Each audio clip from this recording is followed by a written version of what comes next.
irmã Eliane. Fique à vontade para começar contando o seu testemunho. Amém. A paz do Senhor, Amém. missionária Zilda.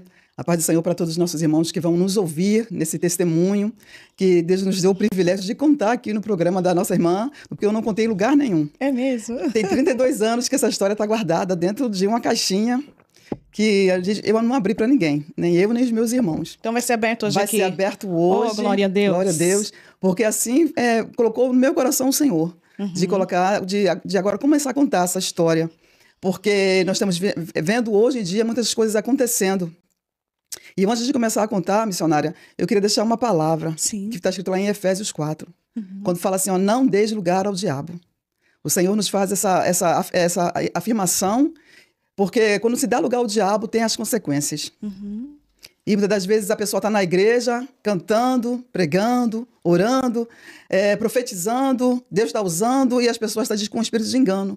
E achando que porque Deus usa, que está tudo bem, pode continuar fazendo coisas erradas e que está tudo bem.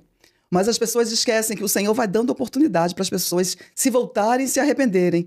E muitas das vezes a pessoa acha que está tudo bem porque eu faço, eu vou lá, prego, Deus abençoa, eu canto, Deus abençoa, e fica fazendo, planejando a maldade com o próximo, né? Mas a conta chega. E o Senhor fala assim, eu não dê lugar ao diabo, porque a conta vai chegar. E o diabo cobra mesmo. Ele cobra mesmo.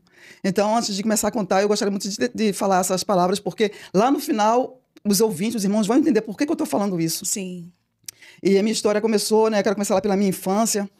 Quando eu já nasci num lar evangélico. Eu já nasci dando glória, né? Eu sempre falo isso. Eu já nasci dando glória num lar evangélico. Os meus pais contavam, né? Que o meu pai, ele veio para o Rio de Janeiro, veio para a cidade de Japeri. Ele veio porque uma tia deles veio lá de Maceió, que eles eram de Maceió. E essa tia, esse casal de tios dele, né, não tinha filhos. Então, os meus tios, meu pai e os meus tios, ela pegou esses meus tios, meu pai, como se fossem filhos deles, entendeu? Então, ela foi para Japeri e levou meu pai e levou mais 2 tios meus para Japeri. E meu pai já era casado, eles casaram, meu pai tinha 19 e minha mãe tinha 20 anos. E aí, quando chegaram em Japeri, a minha tia era cristã. E ela começou a levar meu pai para a igreja, meus tios para a igreja. E lá os meus tios aceitaram Jesus. E meu pai também aceitou Jesus. E minha mãe ficou lá em Maceió. Ficou minha mãe e meu irmão mais velho. Meu irmão mais velho, ele nasceu lá em Maceió. E ficou minha mãe, meu irmão e a minha avó. Que minha mãe, como era filha única, a minha avó foi morar com a minha mãe quando eles casaram. Aí a minha mãe lá em Maceió, ela aceitou Jesus. Quando meu pai veio para o Rio. Sim. E o meu pai no Rio também aceitou Jesus. Entendeu? Aí quando meu pai aceitou Jesus, ele falou assim, ó, ele organizou tudo para minha mãe vir para o Rio também, morar em Japeri também, com a família toda. Sim. E meu pai falou assim, ó, não vou... Naquela época era muita carta, né? Ele mandava carta. Tudo era carta. Telegrama. Isso. Aí ele mandou uma carta para ela vir para o Rio, mas ele pensou assim, eu não vou falar para ela, né, que eu aceitei Jesus. Ele falou assim, ó, eu tenho uma surpresa para te contar quando você chegar. E ela também não contou para ele que tinha aceitado Jesus lá em Maceió. E ela falou para ele assim, e ela também escreveu, eu também tenho uma surpresa para te contar. Aí quando ela veio para o Rio e se encontraram em Japeri, a família, ela falou, fala para mim a surpresa. Aí ela disse, eu aceitei Jesus. E ele também, eu aceitei Jesus. Era essa a surpresa. Então os dois aceitaram Jesus na mesma época e se encontraram em Japeri já crente, no caso, entendeu? Porque minha tia levou eles para a igreja e eles aceitaram Jesus. Ele e os meus tios também, todos aceitaram Jesus. Que bem, e aí meu pai alugou uma casa, né? Foi morar com a minha mãe, minha avó, meu irmão, todo mundo nessa casa. E o meu pai, ele veio lá do Nordeste, de Maceió, ele não tinha profissão. E né, ele contava, né, pra gente que ele pegava um paninho, né, colocava numa sacolinha, junto com a chave de fenda e um alicate. E ia para Nova Iguaçu procurando onde ele via um letreiro com defeito. Letreiros, né, que fica nas lojas, né? Sim, sim. Que naquela época eu usava muito letreiro de neon. Não sei se hoje tem mais ou menos, né? Mas é muito letreiro de neon, aquelas luzes que ficavam acendendo o letreiro, né? Onde ele passava que ele via um letreiro daquele sujo ou com defeito, ele pedia ao dono para ir lá e lavar, para lavar. E aí o dono deixava, aí ele ia, padaria, mercado, com paninho, com a chave de fenda e com alicate. Aí ele falou que ele foi aprendendo como que colocava um letreiro, como que se limpava, como que se colocava, encaixava tudo direitinho, com aquele paninho. E ele falava que no final do dia ele levava o dinheiro para casa, aqueles trocadinhos que ele ganhava, ele levava para casa, para pagar o aluguel e para comprar o leite e o pão nosso, né, o alimento. Que aí, no caso, já nasceu eu, minha irmã e meu irmão, que no caso nós éramos 4 irmãos. E aí ele contava que levava o dinheiro para casa, né? E a minha mãe também começou a trabalhar como diarista. Casa de família, né? Sim. Que ela já veio lá de Maceió. Ela falava que ela começou a trabalhar desde cedo, como cozinheira, né? Limpando casas, né? Então, minha mãe ia trabalhar de um lado, meu pai do outro, e a minha avó que ficava tomando conta da gente. Eu tenho muita lembrança da minha avó como se fosse minha mãe, porque a minha mãe saía de manhã cedo e chegava de noite. E quem passava o dia todo com a gente era a minha avó. Então, eu sabia que tinha uma mãe, mas a minha avó, que era tudo era com a minha avó, Sim. minha dindinha, né? E ali a gente foi crescendo e eles foram indo para a igreja. O meu pai, ele não tinha muito estudo, mas ele pegava um versículo e nesse versículo Deus dava para ele uma revelação que ele pregava 40 minutos, 30 minutos naquela revelação. E ele foi crescendo, sabe? Era coisa assim de Deus. Ele foi crescendo na igreja, foi crescendo no ministério, porque ele tinha o dom da palavra. Entendeu? Sim. E ali meu pai já foi consagrado auxiliar de trabalho, depois ele foi diácono e foi presbítero, a presbítero da igreja. Sim. E a minha mãe, ela se envolveu muito com o trabalho de oração. E minha mãe, conforme ela foi se envolvendo, Deus encheu ela de dons. Dom de cura, era dom de profecia, dom de revelação. Olha, pense numa pessoa usada, missionária. Uhum. E em minha casa, eu me lembro que minha casa era sempre cheia. As pessoas, quando sabiam que ela tinha esse dom, que ela orava, a minha casa era sempre cheia. Um trazia outro, a casa era sempre cheia. E aí eu me lembro que ela sempre, né, envolvida nisso, e ela não gostava de ficar em casa. Ela sempre falava assim, eu prefiro ficar fora de casa. E ela sempre arrumava um motivo para ficar fora de casa. Não gostava de ficar em casa. E aí ela trabalhando, meu pai também, nessa época nós morávamos de aluguel. E aí eles arrumaram dinheiro, juntaram e compraram um terreno em Japeri, pra gente sair do aluguel, né? E aí eles compraram um terreno, construíram uma casa e nós saímos do aluguel. Nós éramos crianças, mas eu me lembro muito bem disso, que foi uma alegria muito grande para eles. Nós fomos para casa, a casa já até com meu esposo. A casa não tinha janela, não tinha porta, mas ela queria só colocar laje e as paredes, porque ela queria sair do aluguel. Sim. E ela conseguiu, né? Aí meu pai, foi uma coisa tão engraçada que meu pai foi trabalhar, nós estávamos na casa de aluguel. Quando meu pai chegou que foi para casa, nós não estávamos mais lá. Porque ele achava que era impossível nós mudarmos para aquela casa que estava em construção, porque não tinha nada. Mas a minha mãe pegou todo mundo e foi para a casa nova que ela construiu, porque ela queria sair do aluguel. Meu pai ficou surpreso quando chegou na casa, e nós estávamos lá naquela casa sem porta, sem janela, no piso duro, sabe? Mas ela falou, eu quero sair do aluguel, já saí, pronto. E nós naquela casa ali fomos crescendo, e eles foram colocando as coisas aos poucos, né? E, assim, a minha ideia é de que eu nunca vi eles brigando, nunca vi eles discutindo. Era uma família praticamente perfeita, então. Perfeita. Aos meus olhos era a família que Deus me deu, tudo tranquilo. Nunca vi nada, entendeu? Só que quando eu fiz 13 anos, aconteceu algo, um episódio, que me despertou algo na minha mãe. Quando eu tinha 13 anos, mudou para uma casa vizinha, a nossa casa, mudou uma família vindo da Paraíba, mudou para o lado da minha casa. Sim. E nessa família tinha um casalzinho já de idosos e tinha 2 rapazes solteirões nessa família. E a minha mãe fez muita amizade com essa família. Fez muita amizade com essa família. Ia muito lá, entendeu? A gente... normal, né? Vizinhos, né? Eles diziam crentes também, vizinho, tudo bem. E quando chegou num domingo, na hora do almoço, meu pai, assim, trabalhava a semana toda, e domingo, depois do almoço, todo mundo almoçava junto, depois do almoço, ele tirava para ele descansar a parte da tarde, no domingo, né? Porque segunda-feira começava tudo de novo. E ele, assim, o trabalho dele foi crescendo, né? Trabalhava a semana toda, chegava muito tarde em casa. E aí, domingo, ele descansava. Só que nesse domingo, quando a gente terminou de almoçar, alguém bateu a porta, no portão. E fomos atender e tudo. Aí era esse rapaz vizinho. A gente achou que ele veio, meu pai achou que ele veio para conversar da Bíblia, que ele falava que era crente também, né? Aí tudo bem, o rapaz entrou, cumprimentou meu pai. Seu José. O nome dele era José Honório. Eu vim aqui para conversar com o senhor. Aí meu pai, pois não, pode entrar. Se for para conversar coisa da Bíblia, vamos conversar e tudo, né? Meu pai, na maior simplicidade, inocente, né? Aí ele falou, não, eu vim aqui para pedir consentimento para namorar sua filha. Meu pai ficou assustado. Como? Eu tinha 13 anos. O rapaz tinha 27 anos. O meu pai achou aquilo um absurdo. Como que pode isso? Quantos anos você tem? Aí ele, eu tenho 27. O quê? Você quer namorar com a minha filha com 13 anos? Minha filha não tem de idade para namorar com você, não. Você tem que procurar um namorado da sua idade, rapaz. Que isso? E eu, assim, atônita, olhando para a cara de um de outro, que eu não sabia de nada. Quem tinha tratado isso tudo era ela, na casa desse pessoal. Ela, sua mãe? Minha mãe. Meu Deus. O rapaz falou que me olhou, que me viu lá no quintal, gostou de mim, queria namorar comigo. Falou com ela. Foi a tua mãe que falou pra ele ir lá pedir? Ela que tratou tudo com esse rapaz. E eu não sabia, eu que era namorada, no caso, eu não sabia de nada. Tu tava sendo entregue sem saber. Sim. Não sabia de nada. Nunca nem tinha conversado com esse menino, com esse homem? Bom dia, boa tarde, rapaz. Mas cumprimentava só. eu fiquei assim, atônita, olhando pra cara dele, e ela parada assim no canto, assim, olhando. Aí meu pai falou assim, isso é coisa sua, né? Você sabia disso? Eu sabia. Ele falou comigo, eu já dei meu consentimento, agora falta você. Ele falou, não, aqui na minha casa não. Que isso, meu Deus, uma criança, né? Aí ele perguntou pra mim assim, e você, Eliane? Falei, papai, eu não sei de nada disso não, nem tô sabendo de nada. Aí meu pai botou o cara pra correr, mandou ele embora, falou, se você quiser vir aqui conversar da Bíblia, de Jesus, você pode vir, a hora que você quiser. Mas falar de namoro na minha casa, aqui não tem filha pra namorar com você não, você pode ir embora. Foi um tumulto em missionário, foi um tumulto. Eu imagino, porque a mãe deveria ter, né, defendido, falado, não, na minha casa não, minha filha tem 13 anos, tem 28 anos. Olha a distância de idade. Né? Hoje a gente conhece como pedofilia, mas naquela época não tinha isso, né?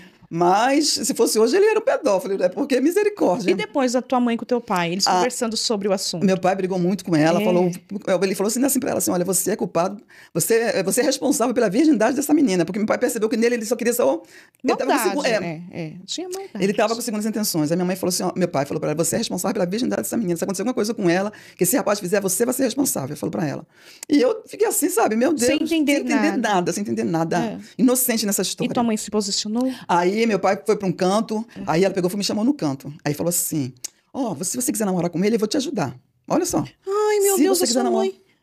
Se você quiser namorar com ele, eu vou te ajudar. Porque eu casei com seu pai, mas eu não gostava dele, não. Bem assim.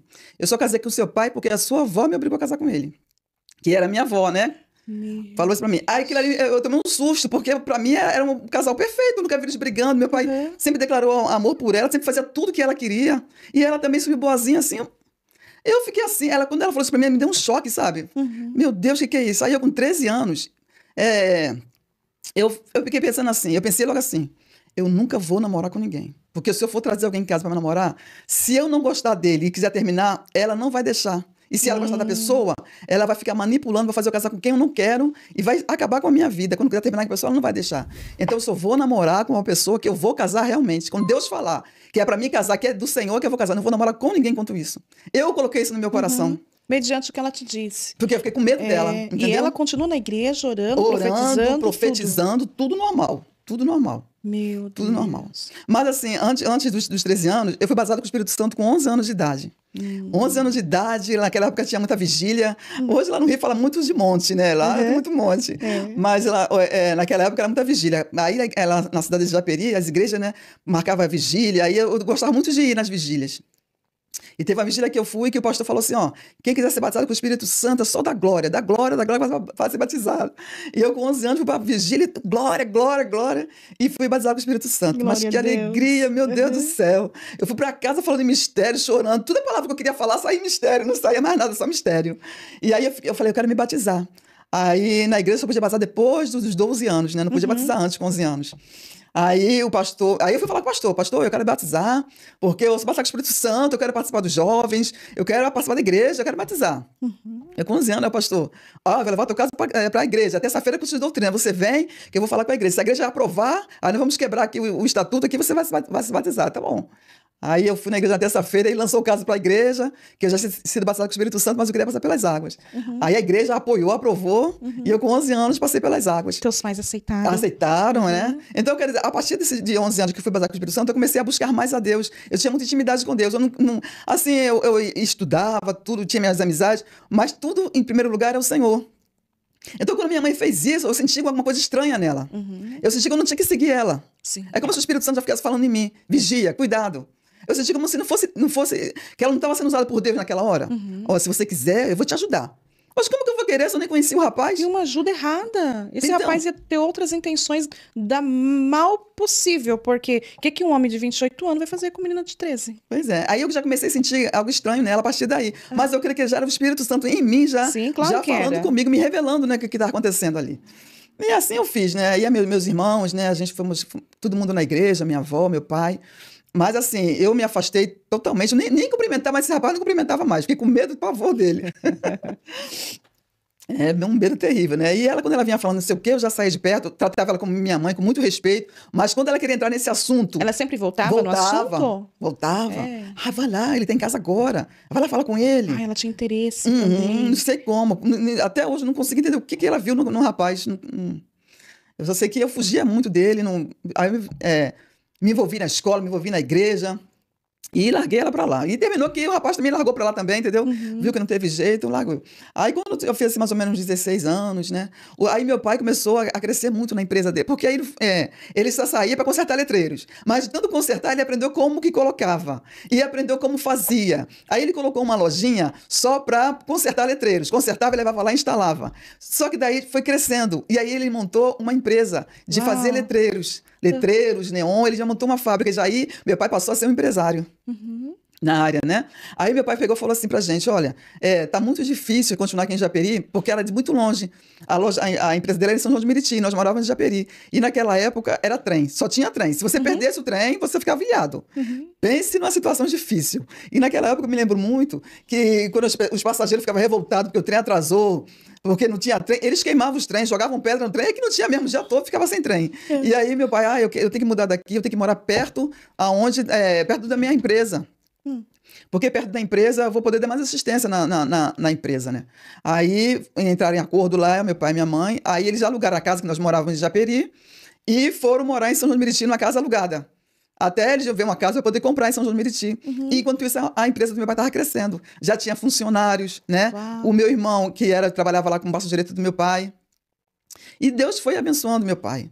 E aí, quando eu estava em São João de Meriti, o meu pai queria comprar uma casa. Só que minha mãe reclamava muito que não queria casa pequena, apartamento, não queria casa sem terreno. Ela queria ter uma casa que tivesse terreno para ela criar animais, que ela plantar. Era isso que ela falava. Então ele conseguiu uma casa com esse jeito em Nova Iguaçu, que era um pouco distante de São João de Meriti. Mas ele conseguiu essa casa em Nova Iguaçu. E aí ele levou ela para conhecer, ela e minha avó. E elas gostaram, eu também fui. Eles gostaram da casa, do lugar, do terreno, né? Eles acharam a casa parecida com a casa lá de Japeri. E aí fomos lá e ele fechou o negócio e comprou a casa. Tudo direitinho. E nesse lugar, nesse lugar era um lugar muito carente. Sim. O meu pai, como empresário, como uma pessoa assim, com uma posse melhor, né? E aquele lugar era um lugar de pessoas carentes. Então, quando essas pessoas viram meu pai chegando de carro, né? O jeito de vida diferente deles, né? As pessoas se aproximavam para pedir cesta básica, para pedir uma coisa, pedir outra, e ele ia ajudando. E terminou que eles descobriram também que minha mãe orava, que minha mãe profetizava, e já foi enchendo a casa dele para orar, a casa dele já em Nova Iguaçu. Aí já começou também, as pessoas indo para orar, para buscar, e ela profetizava, ela orava. E nesse meio dessas pessoas que iam lá para orar, ela começou com uma amizade com pessoas que ela orava, pessoas que eram de má índole, pessoas que envolvidas com tráfico, envolvidas com grupo de extermínio, entendeu? Essas pessoas iam lá para a casa dela, que nessa época eu já era casada. Voltando... já passou-se bastante anos.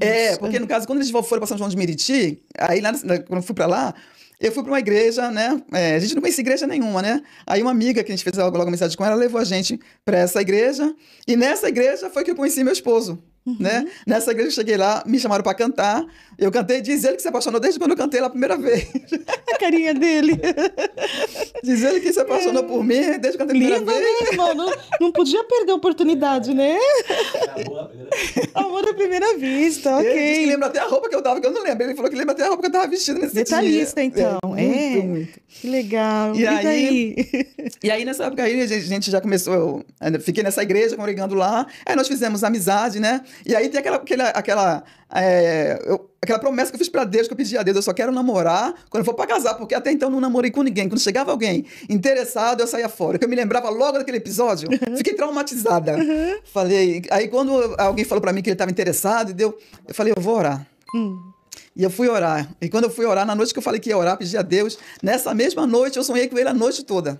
Eu acordava, dormia... Ela também ficou apaixonada. Dormia, sonhava com ele. Acordava, dormia, sonhava com ele a noite toda. E aí eu senti... Mas eram sonhos bons, sabe? Sonho que me acalmava, sabe? Então, assim, eu senti ali uma confirmação do Senhor. Como se fosse uma resposta. Uma resposta de Deus, que ele acalmava meu coração.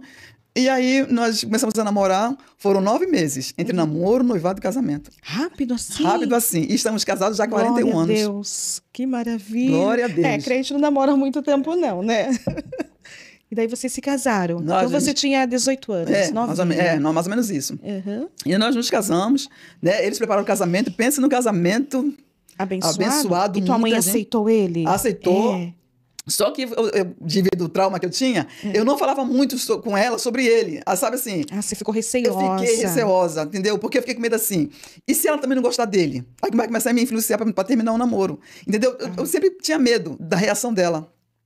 Então, a gente orava, a gente namorou e tudo, preparava tudo, falava com ela, tudo direitinho, mas não deixava ela entrar muito, porque eu tinha muito medo, entendeu? Mas quando ele falou, pediu pra ficar noivo, marcou o casamento, ela apoiou, ela ajudou, ela fez tudo, preparou tudo, pagou tudo, meu pai também, foi uma festa, muita gente. Acho que ela queria mesmo era que, tipo assim, você saísse de dentro de Eu casa, acho que né? sim. Quando ele estava em Nova Iguaçu, aí começou essas pessoas também de má índole, frequentar também a casa deles lá. Mas só que era assim, eles iam. Minha mãe dizia que era para receber oração. Mas mesmo assim, indo receber oração, eles não recebiam oração e iam embora. Eles ficavam de conversa com ela. E a minha avó não gostava, chamava a atenção dela para eles ir embora. E nesse meio tempo, a minha avó ficou doente. Sabe, minha avó ficou muito tristinha, ficou doente. E teu pai não interferia? Meu pai não sabia. Ah, ele não sabia. Ele saía de manhã pro trabalho dele, para a fábrica. Durante o dia durante que o acontecia. dia. Durante a noite, eles não iam lá. Era durante o dia. Certo. Aí a minha avó que via. Então minha avó chamava a atenção dela e tudo. Mas aí, quando minha avó ficou doente e veio a falecer, minha avó. Então ela ficou sozinha, né? Ficou a minha mãe. E o que aconteceu também? Na igreja, apareceu uma jovem adolescente e essa jovem dizia que o padrasto dela tinha abusado dela e que não queria mais ficar com os pais dela, que esses casal, eles eram membros da igreja do meu pai. Porque quando meu pai abriu a igreja, quando ele mudou para Nova Iguaçu, ele se filiou a um pastor conhecido dele e na casa dos meus pais, eles abriram uma congregação filial dessa igreja de Nova Iguaçu. Então, na casa do meu pai, começou os cultos de consagração, culto à noite, mas ele, no quintal dele, ele construiu uma igreja, que era filial de Nova Iguaçu. E aí, muita gente aceitou Jesus. Minha mãe ganhou muita honra para Jesus ali, entendeu? Meu pai também. Eles passou a ser pastores, Ele passou, então. e meu pai foi consagrado a pastor por esse pastor presidente. Certo. Entendeu? E ela era dirigente de oração. Mas ela... essa jovem, né? Ela chegou chorando, falando que o padrasto abusou dela, não sei o quê, que não queria mais morar com os pais dela. Mas o padrasto dizia de pé junto que nunca olhou para aquela menina, nunca tocou na menina. Era mentira dela porque ela queria sair de casa. Entendeu? Aí então a minha mãe, não, então você vem morar comigo também. Que eu tô precisando de alguém para tomar conta dessas meninas, que no caso eram as minhas duas sobrinhas, né? Sim. Tô precisando de alguém para tomar conta das minhas sobrinhas, dessas meninas, e você vai ficar aqui tomando conta delas então, tá? Vai morar comigo, eu vou tomar conta de você. Essa menina devia ter uns 14, 15 anos nessa época, né? E essa menina, ela tinha um respeito, um negócio, assim, pra ela, minha mãe era uma deusa. Tudo que minha mãe falava, ela obedecia na linha. Ela tinha um medo, um temor, uma coisa, sabe? Que era uma coisa assim, fora do normal. Ela sabia que as coisas que minha mãe mandava fazer e fazer era errado, mas ela apoiava. Porque a irmã Zezé era Zezé. Porque a irmã Zezé falou, tu tem que fazer aquela coisa, sabe? E aí ficou. Minha avó faleceu. Depois que minha avó faleceu, aí que a minha mãe veio realmente aflorar e revelar o que ela realmente era. Entendeu? Porque ela orava pelas pessoas, dirigia culto, dirigia consagração, mas ela começou com essas amizades com essas pessoas que faziam parte de grupos de extermínio, matadores de aluguel, mas isso tudo sem meu pai saber. E no meio dessas pessoas, tinha um rapaz que ela disse que evangelizou para ele e que ele foi para a igreja e disse que ele se converteu. Ele realmente passou a ir para a igreja, a gente via só, ele com aquelas camisas bem fechadinhas aqui em cima, manga comprida, e estava lá direto na igreja lá, se batizou. Aparentemente, parecia que esse rapaz, ele deixou realmente a vida de crime, né, para lá e veio para Jesus, esse rapaz. Então, a minha mãe pediu para meu pai colocar esse rapaz na empresa para trabalhar. E meu pai foi e colocou esse rapaz. Esse rapaz também não tinha profissão. O que meu pai fez? Colocou ele numa autoescola, né? Ele tirou a carteira dele de motorista. E esse rapaz começou a dirigir para a empresa, começou a ser motorista da empresa. E meu pai deu um carro na mão dele. E com o carro desse rapaz é que ele levava os funcionários para os trabalhos, né, para os trabalhos de rua, e trazia de novo, né? Só que minha mãe cismou que esse rapaz não era para trabalhar na empresa. Ele tinha que trabalhar como motorista particular dela. Para levar ela para o médico, levar para o mercado, levar para um lugar, levar para outro. Meu pai não concordou com isso. Não, ele é motorista, meu pai está na carteira dele. Ele é motorista da empresa, ele não é motorista particular seu. E ali já começou aquela confusão, né? Começou aquela confusão. O rapaz assim não se metia, eu não sei eu não fiquei sabendo de que o rapaz respondia e falava nada, não. Ficava neutro. Mas era entre ela e entre ele.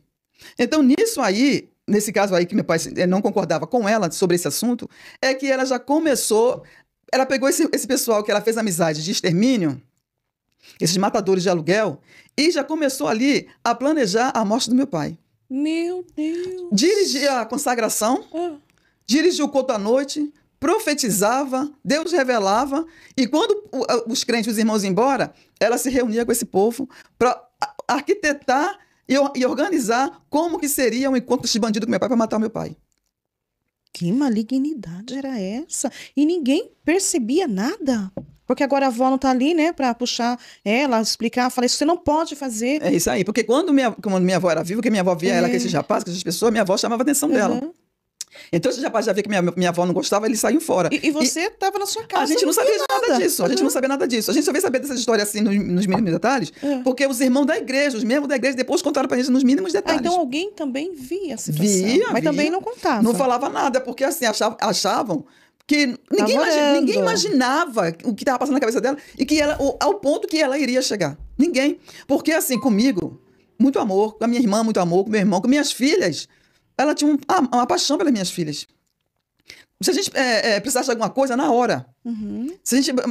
eu tô precisando de um dinheiro na mesma hora. E será que foi porque o seu pai discordou do motorista particular? Parece que começou tudo... Que ela vai agora decidir fazer essa atrocidade com ele? Porque, assim, ele contava também que ela pediu muito para ele botar a casa que eles moravam, que já era deles, né, no nome dela. E o carro, que ele no caso estava com 2 carros, né? Um carro estava com esse rapaz e outro carro era dele. Que era um carro novo, muito bom. Ela queria que passasse tudo pro nome dela. Sem explicar motivo nenhum. Porque queria que passasse pro nome dela. E como meu pai sempre fez tudo que ela queria, quando meu pai falou que não, ela não aceitou o não. Entendeu? Só que ela já estava com aquele plano diabólico de acabar com ele. E ela, assim, ela achava que só poderia ficar com os bens dele se tivesse o nome dela. Entendeu? Que absurdo. Entendeu? Ela achava que só podia se tivesse o nome dela. E aí, como meu pai falou que não, e também que não ia ceder aquele empregado para ser o motorista dela, ela não aceitou. Aí, o que foi que ela começou a fazer? Ela começou a planejar a morte dele. Aí, eu tinha uma irmã, como eu te falei, a minha irmã, ela casou na época, a gente estava em Japeri, e ela ficou lá em Japeri mesmo, né? Aí meu pai me contou, né, que um dia ele chegou do trabalho durante a semana, e eles iam na casa da minha irmã sempre nos finais de semana, para visitar, ver como é que ela estava. Naquela época não tinha telefone, zap, não tinha nada dessas coisas, né? Então tinha que ir lá. Mas ele ia lá sempre nos finais de semana com minha mãe, para ver como é que ela estava, tinha meus sobrinhos, né, filhos da minha irmã, né? Mas ele falou que um dia de noite, chovendo, frio, quando ele chegou do trabalho, ela falou, eu quero ir na casa da Irani, que era minha irmã. Aí meu pai falou, mas hoje, nessa chuva, de noite? Não, eu tenho que ir lá porque eu quero falar com ela, eu preciso ir lá. Meu pai falou assim, sinto muito, mas eu não vou não. Porque ela queria ir de carro para lá. Ele falou, não, eu não vou não. Não vou não. Aí o que ela fez? Não, eu quero, porque eu quero ir, eu preciso falar com ela. Ele falou, eu não vou. Aí chegou a hora de dormir, eles foram dormir. Só que meu pai não sabia, que ela já tinha tratado com esse pessoal do grupo de extermínio, esses matadores, para cercar ele na estrada, que era uma estrada escura. Para ir para casa da minha irmã, tinha uma estrada escura, muito escura. Deserta. Os caras já estavam lá esperando para pegar meu pai nessa estrada. Meu Deus. Ela já estava tudo tratado já. Mas meu pai, inocente, não sabia de nada e estava por estar cansado, escuro, ele não foi. Mas os caras esperaram lá muito tempo. E como o carro não passou, no carro dele não passou, o que os caras fizeram? Foram lá para casa deles. Foram lá para casa deles, de noite. Meu pai falou que ele já acordou sendo chutado, sendo torturado, já acordou já nas pancadas que ele acordou, já estava dormindo, já de madrugada. Eles foram lá para matar ele, para matar ele, porque o acordo era pegar ele na estrada. Mas como não foi, ele não foi, eles foram para casa deles, né? E meu pai falou que já acordou naquele desespero já. Apanhando já apanhando. E ela no canto, não faz isso, não faz mais assim, sabe? Ele falou que no canto, ela, não faz isso, não sei o quê. Dando uma de vítima. Tudo já combinado. Tudo planejado. Tudo planejado. Ai, diabólico mesmo. Diabólico demais. Aí meu pai disse que naquele mesmo instante, assim, pegaram ele e amarraram as mãos dele, botaram um pano nele, assim, na boca para ele não gritar, e pegaram o próprio carro dele, colocaram ele na mala do carro dele, levaram ele e deixaram ela em casa. Meu Deus. Só que aí ele falou, ele falou, quando chegou lá naquele lugar, eu tô curada hoje, entendeu? Glória a Deus. Tô curada hoje, porque, meu Deus. Aí meu pai falou, quando chegou naquele lugar lá, ele apanhou muito, falou que apanhou muito.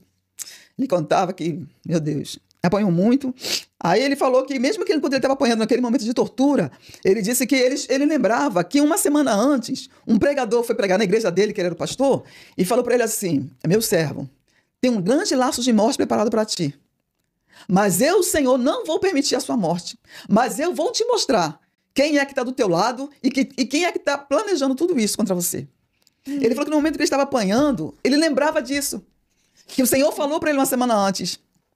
E ele falou que quando o Vaso, né, o pastor, profetizou isso para a vida dele, ele falou que olhou para ela, ela estava assim, com muita raiva do pastor que estava falando.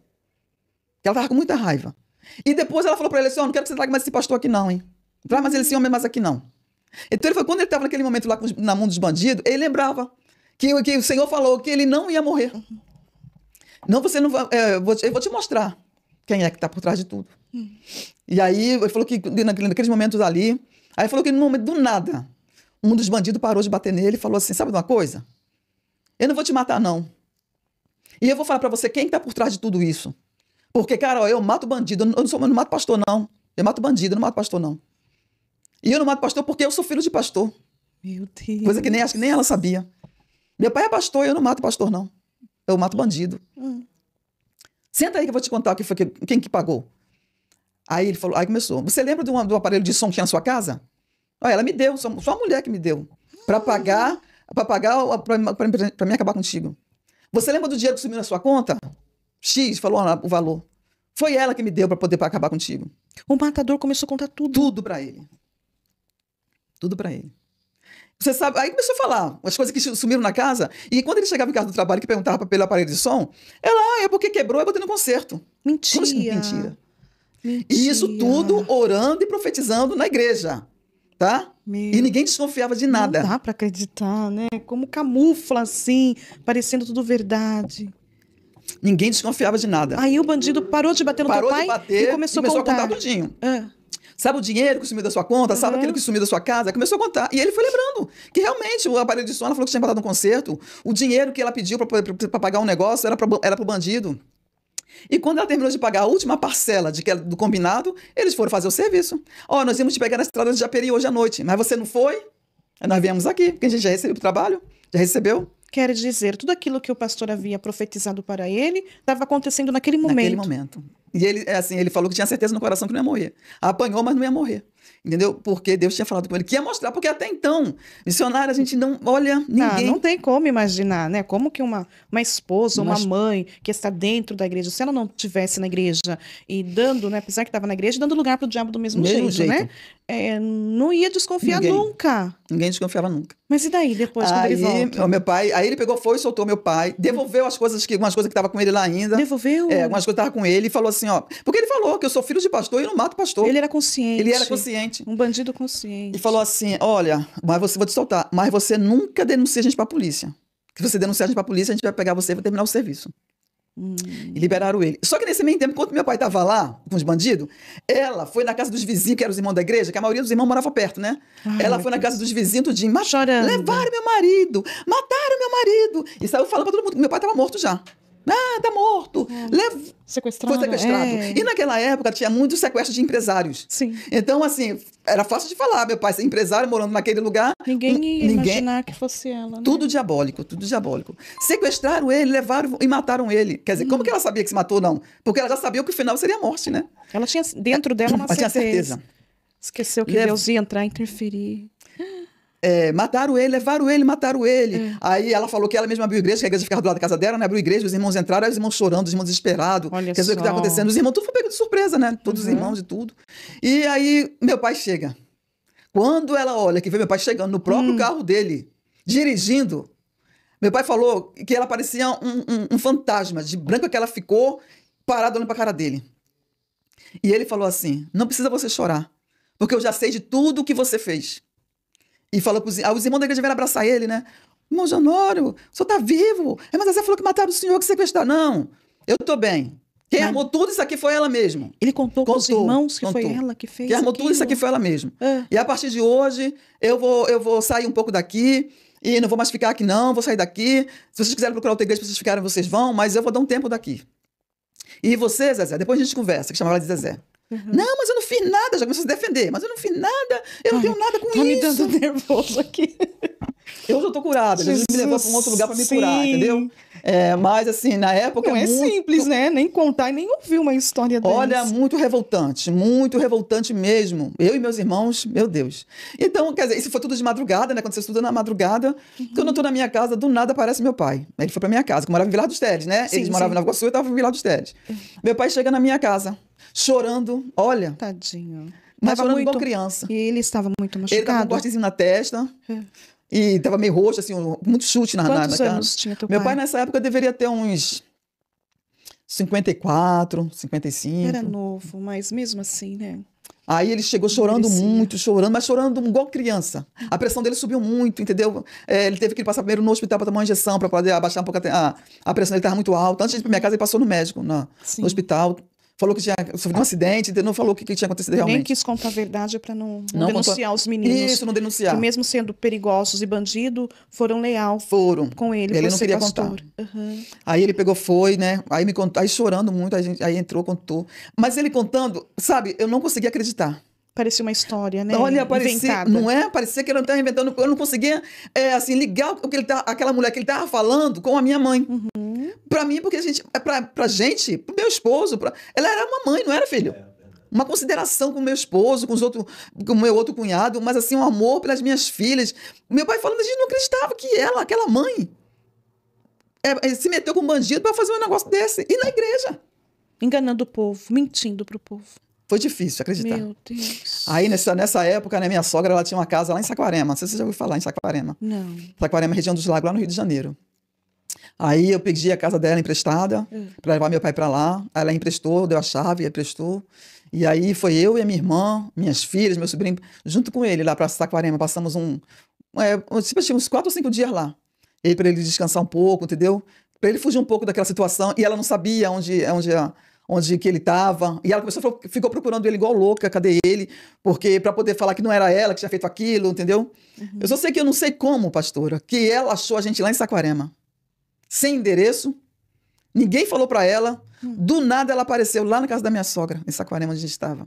Será que ela não tinha envolvimento com o ocultismo, com essas coisas malignas? Será que já existia isso naquela época? Ah, sempre existiu, porque, né, como que a pessoa descobre as coisas? Meu Deus, se Deus não revela, o diabo caça até encontrar. E ela tinha essas pessoas que eram amigos dela, perigosos. Eu sei que ela apareceu lá, pastor. Encontrou ele. Aí ele não queria falar com ela, minha irmã já discutiu com ela. Eu só sabia chorar. Quer dizer, todo mundo ficou contra a própria mãe. Pastor, eu só chorava. Eu chorava muito, porque eu não conseguia falar. Eu fiquei no estado de nervo. Eu imagino. Eu fiquei no estado de nervo que eu não conseguia falar, porque eu não conseguia entender aquela situação. Foi uma bomba. E ela foi fazer o que lá? Se desculpar? Pedir perdão para ele voltar para casa. Ela queria que ele voltasse para casa, porque até então ela não viu mais ele não voltou mais para casa, nem para a igreja. Entendeu? Eu só sei que ela conseguiu convencer ele de que ela... sabe o que ela contou para ele? Eu pedi... Ela terminou confessando. Eu pedi para eles só te darem um susto. Olha só. Confessou que ela tinha realmente falado com os bandidos, que era para dar um susto no meu pai. Mas falou o motivo? Porque meu pai não deixou o empregado da empresa ser o motorista particular dela. E porque meu pai não passou os bens que tinha pro nome dela. Então ela ficou com raiva dele e pagou os bandidos para dar um susto no meu pai.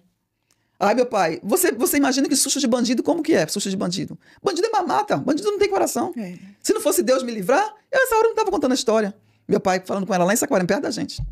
E ela falou, não, mas me perdoa, que eu vou mudar, que mas não sei o que eu não vou mais fazer, eu não vou mais te desobedecer, vou fazer chorando, fazendo mil promessas. Fez uma cena. E ele caiu? E o pior, missionário. Meu Deus, meu coração tá... O pior é que ele era apaixonado por ela. Ah, ele amava. Demais. Então ele ia perdoar. E nessa época a gente falou para ele, papai, se separa dela. Já que o senhor aconteceu isso, né? Deus livrou. E se acontecer de novo, separa dela. Aí sabe o que ele respondeu? Eu amo a sua mãe. Ela foi minha primeira mulher. Eu nunca vou conseguir me relacionar com outra mulher sem ser a sua mãe. Ah, então era isso que ela judiava dele, por isso.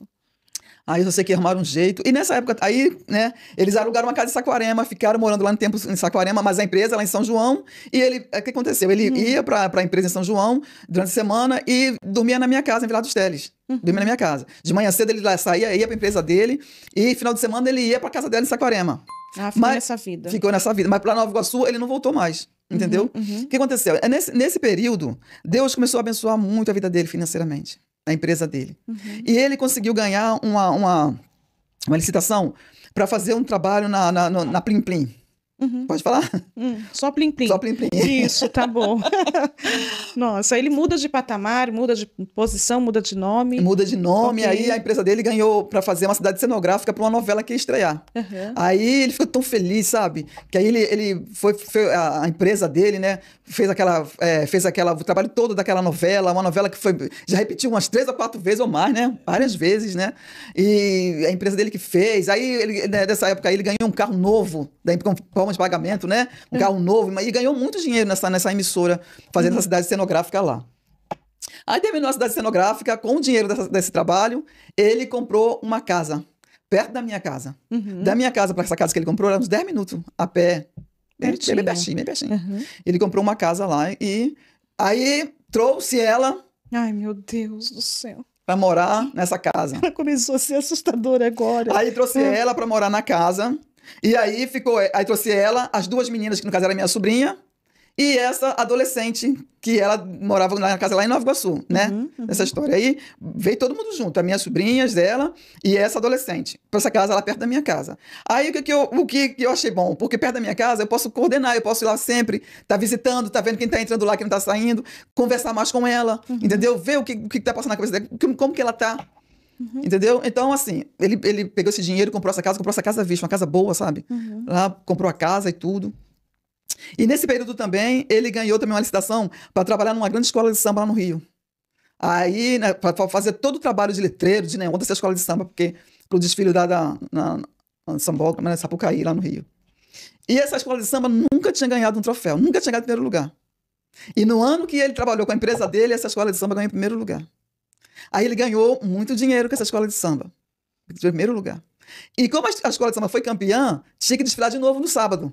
Então ele cobrou o mesmo valor para poder fazer todo o serviço de novo. Então ele estava com muito dinheiro. Ele estava muito bem, meu pai. Isso, ela vai se envaidecer? Aí o que meu pai começou fazendo? Comprou vários terrenos. Casa, terrenos. Onde ele sabia lá pro lado que tinha alguém oferecia um terreno, uma casa, ele ia e comprava e investia nesses terrenos. Sim. Entendeu? E ela ficou sabendo disso. Aí passou um tempo, ela começou também a pedir a ele para passar esses terrenos pro nome dela. Começou tudo de novo. Ansiosa, né? E a igreja? Eles pararam com a igreja? Então, ela começou a pedir para passar. Ele não passava. Então, ele começou também a ir na igreja, porque lá tinha um pastor auxiliar dele. Aí ficou indo lá, ele ficou dirigindo a igreja. E ela, de vez em quando, ela ia lá para a igreja também. Mas ele quase não ia. Ia lá para profetizar. Profetizar, dirigir oração. Profetar, né? E era cheia, tá? Cheia do quê? Porque, né? As pessoas iam para poder receber as profecias, porque a irmã Zezé, meu Deus, ela tem um olho que Deus usa mesmo, não sei o quê. As pessoas chamam ela como uma deusa. Isso é um perigo, igreja. Isso é um perigo. Ela é do manto, poxa, quando ela fala, quando Deus usa, acontece mesmo. E acontecia mesmo as coisas. E as pessoas tudo ignorantes, correndo atrás de uma pessoa que, aparentemente, apesar que não estava escrito, né, que ela de fato era, mas acreditando porque tinha resultado. Tinha resultado. E aí, ela sempre ia lá, mas tinha um pastor auxiliar, né? Ela ia de manhã para oração e meu pai às vezes ia de noite. E mesmo depois disso tudo ter acontecido, ninguém ficou meio assim por conta dela? Acreditava? Continuou do mesmo jeito? Os irmãos que na época do sequestro que aconteceu, teve alguns que foram embora, não ficaram lá, entendeu? Mas teve alguns que ficaram e teve outros que vieram depois, entendeu? Tinha muitos que não confiavam nela, ficaram lá mais por consideração ao meu pai, porque viram que ele era um homem sofredor, né? E queriam ajudar a igreja e eu ajudar ele também. Então ficaram, mas muitos foram embora. Entendeu? E aí, aconteceu que o aniversário dele, meu pai fazia aniversário dia 23 de março. E a igreja preparou o culto de ação de graça para o aniversário do pastor, como sempre tem, né? Os departamentos como presente, né? E eles mandaram avisar para ela, avisar para os filhos irem no culto de ação de graça, aniversário do meu pai, que era o pastor, para os filhos irem, né? Os genros, os netos, né? Só que ela não avisou para ninguém. Como era longe, não tinha celular, não tinha nada. Se ela avisasse pra gente, nós iríamos no culto. Mas ela não avisou nada. E parece que o aniversário dele era durante a semana. Mas a igreja resolveu antecipar o culto de ação de graça, aniversário dele. E nesse culto de ação de graça, ela apareceu na igreja com uma tesoura na bolsa. Quando ela começou a revirar a bolsa com a tesoura, uma irmã da igreja, que já sabia da história, sentou do lado dela. Porque ficou preocupado. O que ela tá fazendo na igreja com a tesoura? E falou que ela ficava na igreja com a tesoura mexendo. E ficou na posição de mexer na tesoura, assim. Uma ponta. Então essa irmã sentou do lado dela para poder ficar assim, controlando, para ver a atitude dela, pra ver, sei lá, a irmã não quis estar espalhando que ela estava com uma tesoura na mão, mas ficou de olho nela do lado dela. E quando terminou o culto, né, as homenagens, tudo lá, essa irmã chamou meu pai e falou: "Irmão José Honório, o senhor vai para casa com a irmã Zezé, porque no caso, terminou o culto, eles iam voltar para Vila dos Teles, que já estavam morando lá, né? Ó, cuidado com a irmã Zezé, que ela tá com a tesoura na bolsa. Eu vi ela com a tesoura, mexendo na tesoura dentro da bolsa, uma tesoura grande. Eliane, será que a sua mãe não tinha algum distúrbio, não? Algum problema psicológico para ter tudo isso, né? Para agir com tanta frieza, assim? Frieza, e ela fazia uns cálculos de umas coisas, sabe? Ela tinha uma mente diabólica, sabe? Que ela pensava nas coisas assim com uma rapidez. E ela tramava as coisas tão assim que você não imaginava que ela estava fazendo aquilo. Pode ser, eu não sei. Eu só sei que a irmã pegou e avisou pra ele, olha, ela tá com a tesoura, cuidado com ela quando vocês forem embora. Que aí no carro ia meu pai, essa adolescente, as duas meninas, e ela ia pra casa. Então meu pai falou assim, não pode já, tá tranquilo. Porque ele não ia pra casa sozinho com ela, entendeu? Aí ele foi. Só que quando chegou em casa, o que ele fez? Ele deixou na casa dela, a turma na casa dela, e ele foi pra minha casa. 10 minutos da minha casa pra casa dele, né? Então ele largou o pessoal lá, falou, eu não vou dormir aqui hoje. Aí ela, mas por que tu vai ficar aqui? Não, eu não vou ficar aqui. A partir de hoje eu vou ficar na casa da Eliane, vou dormir na casa da Eliane. Porque ele já começou a ficar com medo dela de novo, entendeu? Vou dormir na casa da Eliane, eu não vou mais ficar aqui. Aí ele pegou, foi pra minha casa. Domingo à noite, tô lá tranquilo, chega ele. Botou o carro na garagem. Ah, Eliane, vou ficar aqui com você essa semana. O que aconteceu? Ah, não aconteceu nada não. Ele não quis me contar a história da tesoura. Eu já fiquei sabendo depois da história da tesoura. Ficou na minha casa, né? Dormiu a semana toda. Só falou assim, eu não confio na sua mãe mais não. Bem assim, não confio na sua mãe. Vou lá para levar as compras para ela. E ela tinha problema de rins, porque ela teve uma infecção muito forte em um dos rins, que ela teve que extrair um. Então ela só tinha um rins, então ela precisava de remédio, consulta. E ele assim, não, que ela precisar de remédio, de dinheiro, eu vou dar assistência. Mas morar com ela eu não vou mais não. Tô com medo dela de novo. Tá bom, papai, tá bom.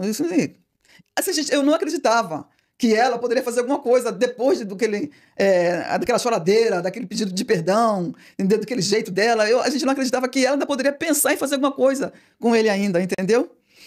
Aí, daí durante a semana, ele chegou lá em casa com um envelope, esses envelopes de papel pardo, grande.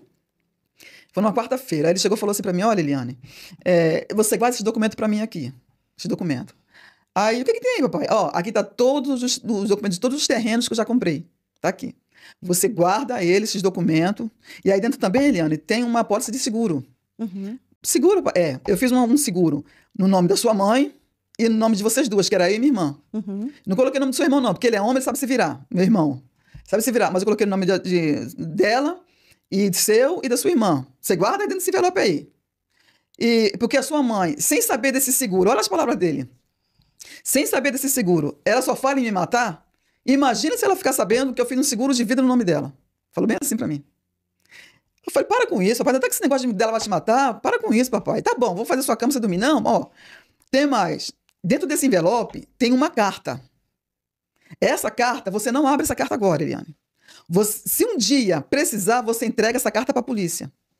Se um dia ela fizer alguma coisa contra mim, pra minha vida, você entrega essa carta pra polícia. Você não abre antes. Papai, para com isso, papai. Poxa, só fica pensando no seu negócio de morte. Aí ela ama o senhor, papai. Para com isso. Ignorou ele também. Para com isso. Não, isso não vai acontecer, não. Tá bom, eu vou guardar, mas esquece isso. Porque eu não acreditava nisso. Eu não acreditava. Não era normal. Eu acreditava numa pessoa que estava na igreja pregando, cantando, profetizando. Mãe. Avó. Os aniversários. O aniversário dela era dia 25 de dezembro, Natal. Ele fechava o restaurante e convidava as pessoas para ir lá comer bolo, aniversário dela, para comemorar o aniversário dela. E pagava a conta de todo mundo. Aniversário dela, a gente ia para lá no Natal, era aquele monte de comida, era festa o dia todo. Como que eu ia acreditar e pensar que aquela mulher estava planejando matar meu pai? O pastor da igreja, marido dela. Isso não dava para poder entrar na minha mente, nem dos meus irmãos. Tá bom, papai, vai descansar, tá tudo certo. Aí guardou o envelope. Guardei tudinho. Eu esqueci praticamente daquilo ali. Não levei em conta. Aí quando chegou no sábado à noite, né, daquela semana do aniversário dele, no sábado à noite, teve a festa dele, ele falou que foi uma benção, os irmãos foram muito presentes e tudo. Aí quando chegou no sábado à noite, ele chegou em casa, né? Aí eu falei assim, papai, tem um irmão João, que é na Pavuna, perto de Vila dos Teles. E ele é um irmão muito abençoado, um pastor abençoado. Eu queria levar o senhor lá para o senhor, para ele orar pelo senhor, né? O senhor está muito triste, assim, tenso. Para orar, para Deus, assim, revelar algo, mostrar alguma coisa para o senhor sair, para você fazer alguma coisa. O senhor não pode passar da vida assim. Entendeu? Só tem que dar um jeito, ou você se divorcia, ou se separa, vai morar em outro lugar, entendeu? Que ele, antes disso, ele pegou o carro e 2 irmãos dele, foi lá em Maceió, para visitar os irmãos dele todinho lá de Maceió, para conhecer a cidade que ele nasceu, e ele voltou pro Rio falando que ia voltar a morar lá, entendeu? Aí eu quero voltar para Maceió, morar lá com meus irmãos. Ele estava disposto a ir embora, entendeu? E aí eu falei, vamos lá, quem sabe Deus já revela que é da vontade de Deus, para o senhor vai embora para Maceió mesmo. E para viver assim, do jeito que tá, é muito ruim, papai. O senhor nem tem paz, nem a gente, entendeu? Tá bom, amanhã de manhã nós vamos lá. E marcamos para 9 horas da manhã a gente ir para esse irmão João, no domingo de manhã. E aí, quando chegou de manhã, né, meu esposo foi para a escola dominical, porque a nossa igreja também era bem perto da minha casa. Da minha casa na igreja eram uns 2, 3 minutos, pertinho. E aí ele foi para a escola dominical e eu fiquei arrumando as meninas, minhas 3 filhas, né, para mandar ela para a escola dominical junto com eles, que eu ia sozinha com meu pai para esse irmão João. E aí, ele saiu aí quando eu estava arrumando as meninas, ele tirou o carro da garagem, né, da minha casa, e falou assim, olha, Eliane, eu vou primeiro lá na casa da madame, chamou assim, vou na casa da madame, levar um dinheiro para ela, para comprar um remédio, que ela mandou me pedir ontem, um remédio. Aí, pegou o carro e foi para a casa dela, que é perto da minha casa, pegou o carro e foi para lá. Mandei as meninas para a igreja, me arrumei e fiquei em casa esperando para ele voltar, que ele falou que era rapidinho. Vou levar o dinheiro para ela e já volto para casa, pra gente ir no irmão João. Estou lá sentada, esperando por ele. Daí saiu lá de casa, era 9h10, 9h20. Dá 10 horas, 10h20. Ai, meu Deus. 10h30, e ele não aparece. Ele não apareceu. Quando foi 10h30, eu falei, eu vou lá, ver o que está acontecendo, que está demorando muito. Vou lá ver o que está acontecendo. Por que está demorando tanto? Aí fui. Aí cheguei lá, um portão de garagem, né? Aí eu olhei no portão que tinha uma brechazinha, eu olhei e vi o carro dele na garagem. Não vi ele, não vi ninguém no quintal. Vi o carro dele na garagem. Aí comecei a bater. Papai, mamãe, batendo no portão. E nada, ninguém me atendia. Chamei, eu falei, não vou embora porque o carro dele tá na garagem. Se o carro tá aí, é porque ele tá aí. E continuei batendo, e chamando nada. Uns 20 minutos nisso. Aí quando passou um tempo, vem ela, me atendendo no portão. Aí ela vem no portão, de camisola. Aí eu falei, mãe, porque dei benção pra ela, né? E aí eu falei, porque meu pai veio pra cá trazer um dinheiro pro remédio, e nós marcamos de sair, e ele até agora ele não voltou pra casa. Aí eu quero saber o que tá acontecendo, porque ele tá aí, o carro dele tá aí. Minha filha, é porque você sabe que a gente estava separado esses dias, né? Então ele veio aqui pra casa, e nós voltamos. E nós agora, nesse momento, nós estamos namorando, minha filha. Você atrapalhou o nosso momento aqui, nós estávamos namorando. Assim, conversando normal, como qualquer pessoa. Nós estávamos namorando e você chegou aqui e você atrapalhou esse momento nosso aqui. Fiquei sem graça, fiquei envergonhada. E falei, tá bom, é porque ele marcou comigo. Não, você vai para casa, que eu já vou falar para ele ir. Já vou falar para ele ir. Tá bom então, não fala para não demorar não. Tá bom. Só que o que eu não imaginava, que aquela pessoa fria, que meu pai já estava morto dentro de casa. Meu pai já estava morto. Gente do E os céu. bandidos estavam dentro de casa, os assassinos estavam dentro de casa. E que o que eu venho entender é que Deus não deixou eu entender o que estava acontecendo. Porque se eu entendo o que está acontecendo e entro, eles iam me matar também. Sim, sim. Aí fui para casa, poxa, fui contente. Meu pai e minha mãe voltaram. Eles estão numa boa, graças a Deus, Deus ouviu minha oração. Olha, que alegria que eu fiquei. Filho, né? Jesus. Ai, meu Deus, que alegria. Meu pai voltou, minha mãe, graças a Deus, meu Deus ouviu minha oração. Glória a Deus. Fiquei tão feliz. Aí quando cheguei em casa, depois ele chegou com as meninas da escola dominical, eu falei, filho, você não sabe. Meu pai e minha mãe voltaram, eles estão bem agora. Graças a Deus, eles estão bem, filho. Aí ele brigou comigo. Você tá vendo agora? Tomara que você pare com isso. Você fica aí magra, sem querer comer, sofrendo por causa da sua mãe e seu pai, estão lá na boa. E você magra, sem querer se alimentar direito, né? Doente. Tomara que você fique, agora você põe na cabeça para deixar eles viver a vida deles. Que bom. Eu falei, que bom, graças a Deus. Nem confiança que ele brigou comigo, nem confiança. Tava tão feliz. Aí fui pra igreja de noite, foi um domingo, né? Fui pra igreja de noite. Aí quando chegou lá, as irmãs da igreja... E né, ele não voltou. Não voltou. E o que eu pensei? Ficou lá, vai almoçar lá, tá tudo bem, né? De noite ele também não vou pra casa, não veio. O que eu imaginei? Foram tudo pra igreja em Nova Iguaçu, né? Foram todo mundo pra igreja. Aí que eu chegou de noite, eu fui pra minha igreja, né? Aí as irmãs me perguntando, as irmãs da minha igreja, né? Que conhecia eles, sabiam que eles estavam separados. Ô, Eliane, como é que tá teu pai e tua mãe? Eu falei, graças a Deus voltaram, tá numa boa, irmã.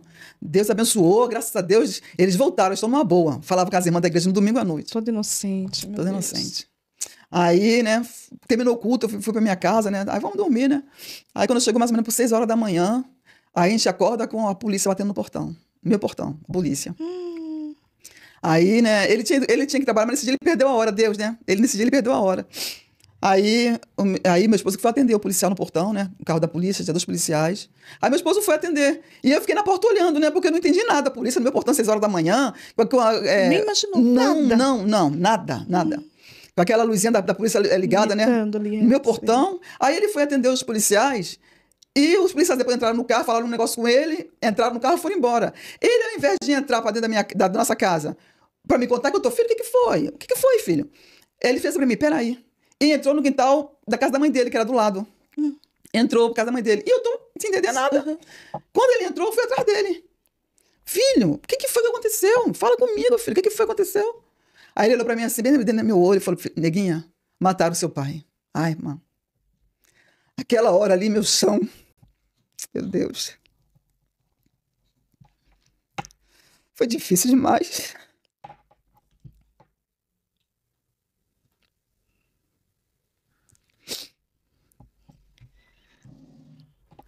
Fique conosco até o final, que Jesus vai entrar e vai restaurar a vida da Eliane, dando a ela graça, porque é tão difícil ser pega de surpresa com uma notícia que vem de dentro de casa, essa fatalidade, e eu sempre digo, não ignore sinais.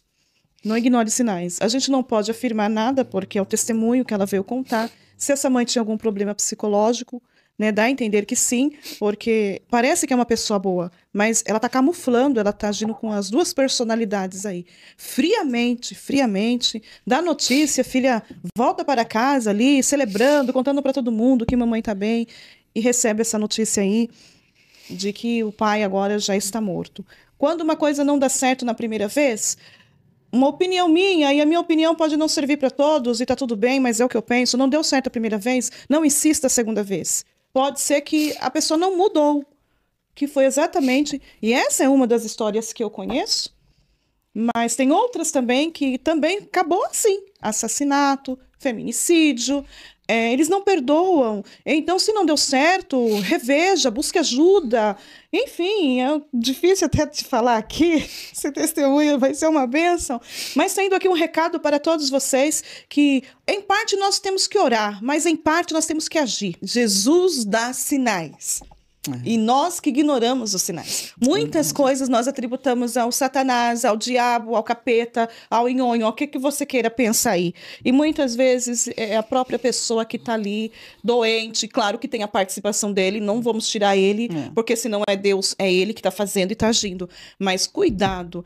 Começa com um beliscãozinho, começa com uma coisinha assim, isso aí pode ser grave, pode terminar até mesmo em morte. Então não se iluda, porque é cristão, porque está na igreja 24 horas. Às vezes o corpo está na igreja, mas a mente não. Vamos lá, minha querida, tudo bem? Tá tudo bem. Respirou aí, graças a Deus. Jesus. É porque faz muito tempo. Faz muito tempo. E mexer em assunto assim... É como se estivesse tirando a casquinha da ferida, né? Que a gente já tá há bem tempo lá sem mexer, né? E foi terrível quando meu esposo chegou e falou, neguinha, mataram o seu pai. E naquele momento eu entrei em um estado de nervo muito forte e comecei a agredir meu esposo. Para de mentir, você é mentiroso, meu pai está bem com a minha mãe. Eles estão bem, eles estavam namorando ontem, eles estão bem, você está mentindo, para de ser mentiroso. E isso falando e agredindo ele com tapa. Teve um descontrole emocional. Muito forte. E essa é a reação praticamente normal de quem não acredita em fato e vai para cima. Vai para cima. E aí gritando muito, aí daqui a pouco já chegou os vizinhos, já chegou as pessoas, o que está acontecendo? E eu falei, ele está mentindo, e batendo nele, e ele tadinho, ele chorando, né? Aí até que conseguiram me tirar de perto dele, né? E me trouxeram para dentro de casa. E aí quando eu entrei para dentro da minha casa, né? E sentei assim para tentar pensar... Mas tu sabe que, assim, eu era tão inocente que eu comecei a perguntar, e a minha mãe? O que eu pensei na hora, né? Que era sequestro. Meu pai era empresário. Na época tinha muito sequestro ainda, né? Assim, sequestro de empresário. O que eu pensei na minha mente? Eles estavam vindo de Nova Iguaçu, eles estavam tudo bem durante o dia. Foram pro culto em Nova Iguaçu. Quando voltaram, os sequestradores pegaram ele, sequestraram ele e levaram ele. Mas não fizeram nada com a minha mãe, nem com as meninas, né? Foi isso que passou pela minha cabeça. E eu comecei a perguntar, cadê a minha mãe? O que aconteceu com a minha mãe? Ela tá bem, né? Porque eu tava pensando nisso. Foi quando a patrulhinha da polícia voltou na minha casa perguntando quem é a Eliane.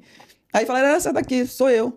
Aí o investigador se apresentou da polícia, aí falou, olha, nós encontramos o corpo do seu pai dentro do carro dele, na mala do carro, e ele estava morto.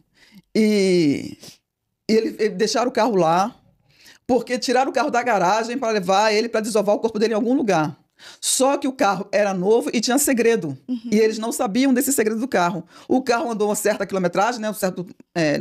Pouco tempo de que o carro ficou andando e o carro parou e eles não sabiam desativar o segredo do carro. Então, eles abandonaram o carro numa praça muito movimentada, perto de casa. E nós achamos o corpo dele. E quando nós fomos olhar as mãos do seu pai, nós vimos a mão dele cheia de calo. Então, nós entendemos que ali era um trabalhador. Então, nós colocamos toda a nossa equipe na rua para investigar e para saber, para a gente começar a ter uma linha para saber o que foi que aconteceu com ele. Porque a gente sabe que era um homem trabalhador. Então, a gente quer saber, a gente quer ouvir você. Aí eu falei, não estou entendendo, mas cadê a minha mãe? Aí ele falou, não, nós já fomos na casa dele e ela não está em casa. Eu falei, mas ela não está, não estou entendendo nada. Ele falou assim, olha, nós já pedimos à justiça uma autorização, eles já nos deram, e nós já reviramos a casa deles e nós achamos marca de sangue dentro de casa. Aí eu comecei a falar, mas não pode. Eu fui na casa deles no horário, comecei a falar, eu fui lá, ele estava lá, ela estava lá, ela foi me atender, disse que estava namorando. Aí ele só foi escrevendo, tudo que eu fui falando, foi escrevendo. E aí eles pegaram e falaram, não, se acontecer alguma coisa, nesse horário que você foi, ele já estava morto. E se o carro estava na garagem, é porque estavam todos os bandidos que estavam lá ainda. E se você tivesse entrado, você também tinha morrido. Porque você ia ver o seu pai lá e você não ia conseguir sair de lá viva. Então, a polícia foi juntando tudo.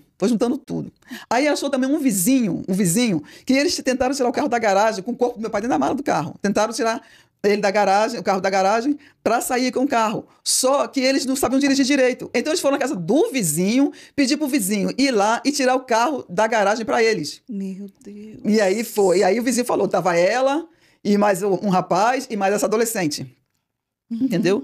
E eles que tiraram o carro esse rapaz vizinho tirou o carro da garagem e entregou na mão deles a chave e eles saíram com o carro. Será que essa adolescente viu o que aconteceu? Tudo, porque essa adolescente estava junto com esse rapaz e ela começou a apresentar esse rapaz como um namorado dela. Foi ela que arrumou esse matador. Meu Deus. Essa adolescente morava com a tua mãe? Morava com a minha mãe, tomando conta das meninas. Ela ficou como fosse a babá daquelas meninas. Aquela que no começo ainda usava a sua mãe. Ela mesma. Meu Deus. Ela que foi uma parte foi uma peça, né, desse quadro. Do quebra-cabeça e tudo. Porque ela dizia que esse rapaz era o namorado dela, apresentava esse rapaz como namorado, só que era um bandido que estava infiltrado lá, entendeu? Fazia parte. E ela deu o carro do meu pai como pagamento do crime. O carro do meu pai. Só que como o carro morreu no caminho, eles cada um fugiu para um lado. Cada um fugiu para um lado. E o rapaz fugiu, dali mesmo ele fugiu. O rapaz fugiu, a menina também. Só que a polícia foi atrás dela, mas ela era menor de idade. Disse que não tinha nada com isso, que foi o rapaz, entendeu? Que ela não tinha nada com isso. E, quer dizer, ela é menor de idade, para ela não pegou nada, entendeu? E aí o rapaz fugiu e a minha mãe também fugiu. Sua mãe fugiu? Fugiu. Gente, que pessoa fria, né, Miss? Fugiu. Ela fugiu e onde eles deixaram o corpo, né, no carro. Quando a polícia achou o carro, meu pai estava na mala do carro e eles fugiram, né? Não acharam, mas ela não. E quem será que denunciou a polícia? Não, porque como que é as coisas, né? Eles deixaram o carro lá no domingo da tarde, eu não sei, foi depois do meio-dia, por aí assim. Deixaram o carro lá no domingo. Perto dessa praça tinha um baile funk. De madrugada, quando terminou o baile funk, o pessoal viu um carro bom, novo, parado ali, começaram a desmontar o carro. Começaram a abrir o carro para poder roubar as peças do carro. Começaram a roubar. Quando abriram a mala para roubar o que estava na mala, achou o corpo do meu pai.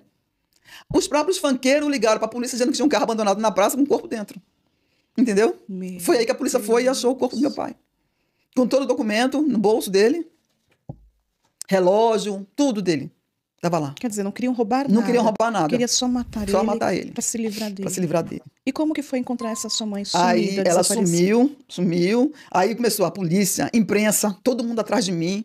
Porque foi a última pessoa que estive com ele, né? A polícia me chamava todo dia lá na delegacia para investigar, para poder ter alguma pista de onde que ela estava. Porque queriam prender ela. Porque eles descobriram que eles lavaram a casa. Mas mesmo assim acharam o sangue dentro de casa. Ela teve tempo para lavar a casa ainda. Fria, né, Eliane? Muito fria. Eliane, uma mulher fria, ninguém suspeitava dela. E além de fria, para a igreja era uma pessoa normal. Ah, ela era doente, tinha alguma coisa aí. Para a igreja era uma Tudo pessoa bem normal. que o Satanás, ele usa, né? Fica colocando as informações, mas é um jeito, a natureza dela de ser fria, tomar essas atitudes assim. E os seus irmãos, tudo nervoso, tudo sem chão. A minha irmã, no estado de nervo tão grande, também chorava, porque a gente era muito apegado com nosso pai. Com ela também, mas as coisas que ela fazia contra ele, a gente via que não era coisa normal e a gente se pegava muito com ele, tentava ajudar, mas a gente não sabia o que fazer para ajudar, porque ele não queria sair de perto dela. Assim, não se divorciava, não separava, não ia para outro lugar, entendeu? Ficava naquele círculo ali. Entendeu? Então a gente ficou desesperada. A gente não sabia como consolar um ou outro. Imagino. Não tinha como. Imagino. E demorou-se muito tempo para encontrar tua mãe? Passaram-se 3 dias. Ela apareceu na delegacia com 2 advogados. Aí ela veio toda arrumada, com a Bíblia debaixo do braço. Ai, meu Deus, achando que agora roupa a Bíblia... de crente, coquinho. E tem outra, hein? Só andava ataviada.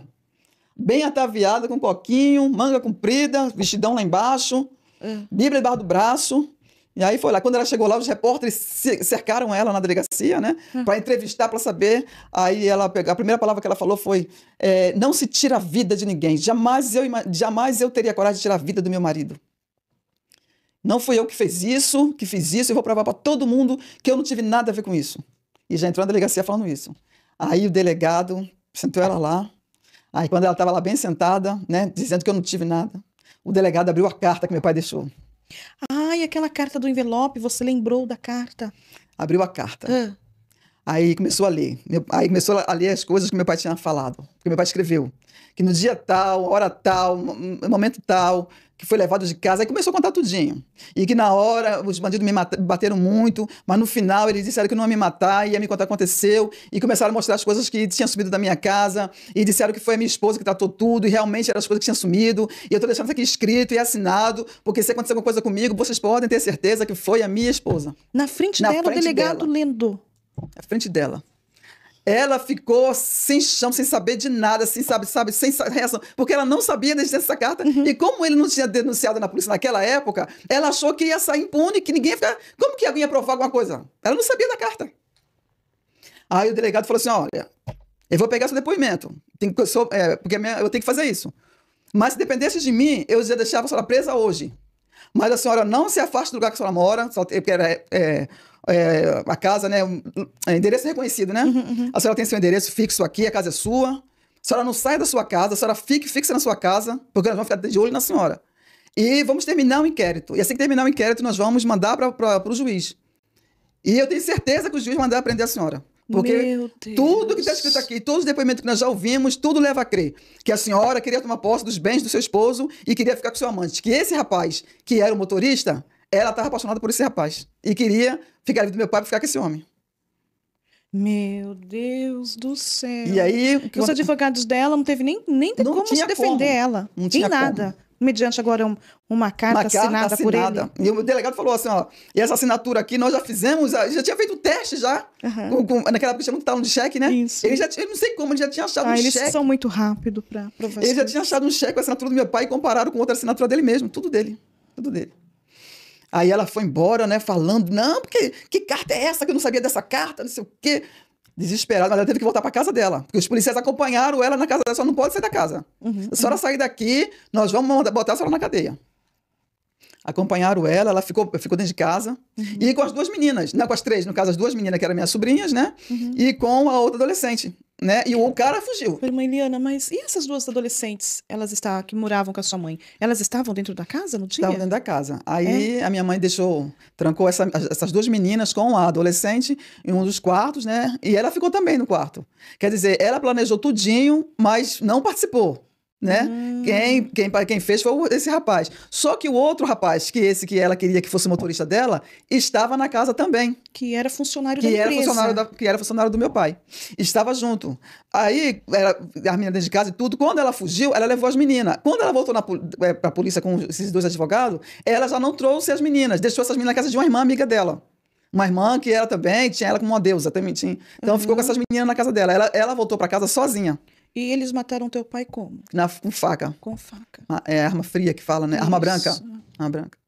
Nossa, e aí, pois é. Aí, nesse mesmo dia, o delegado falou que queria ouvir uma das meninas, né? Um psicólogo, com tudo. Que no caso seria essa minha sobrinha de 8 anos. 8 anos 8 anos. Menina. Uma tinha 8, outra tinha 6. Que eram essas filhas do meu irmão. Duas crianças.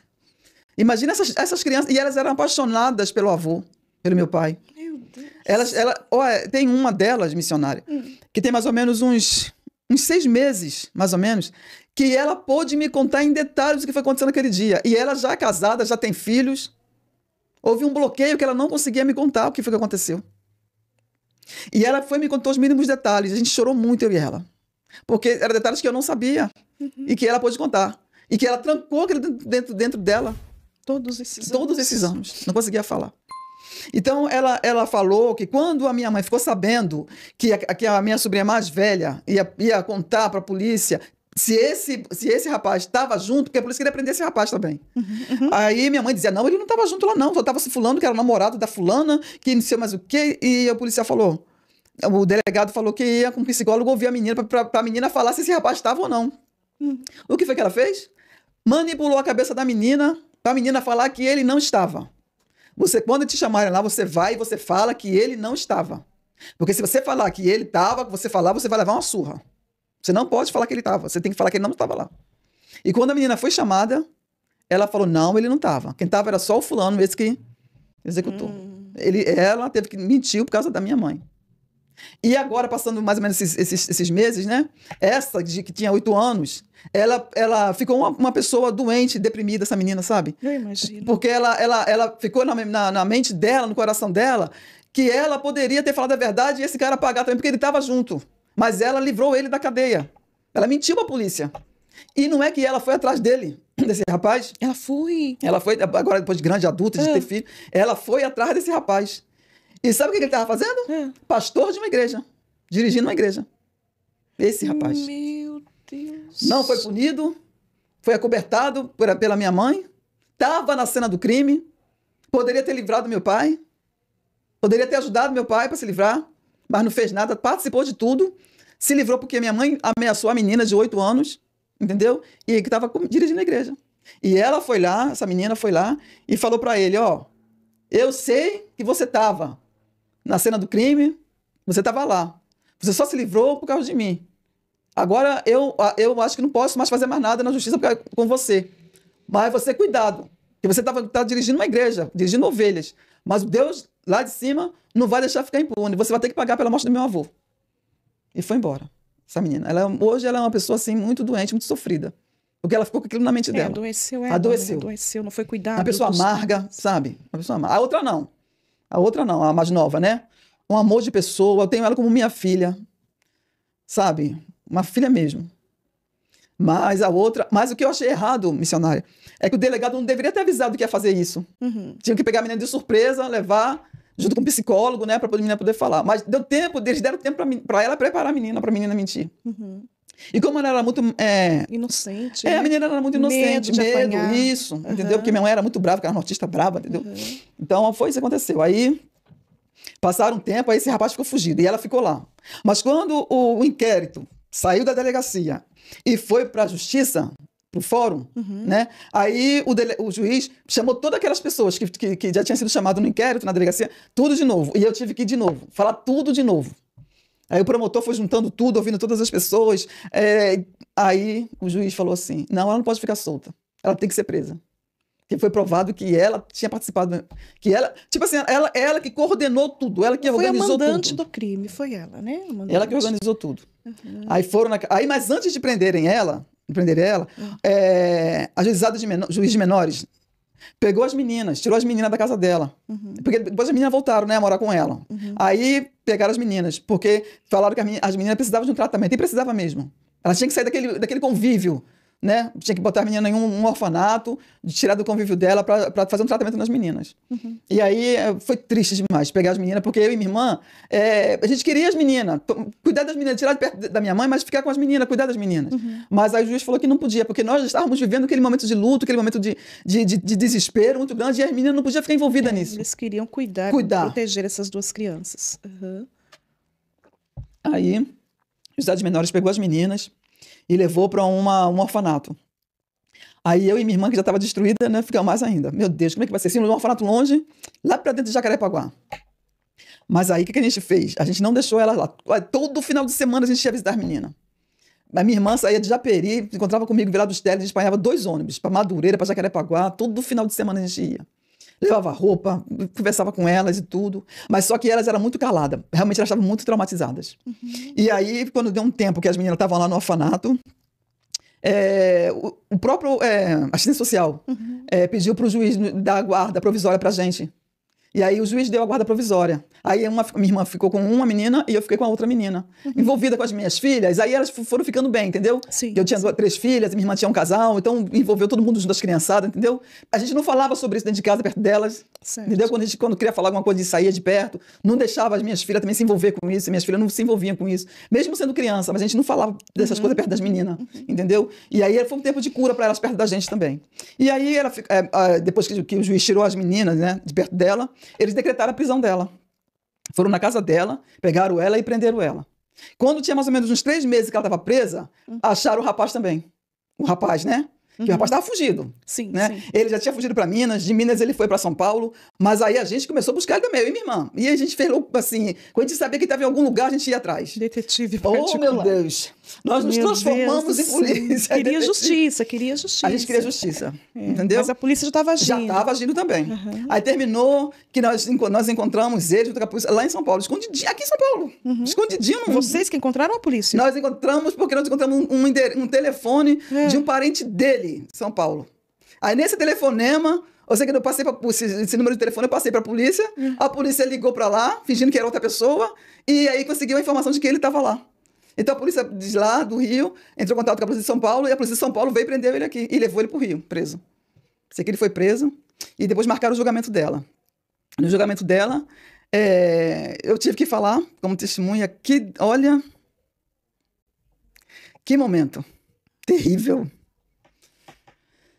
Eu tive que falar, né, para falar tudo o que tinha acontecido, né, porque eu fui a última pessoa que estive com meu pai.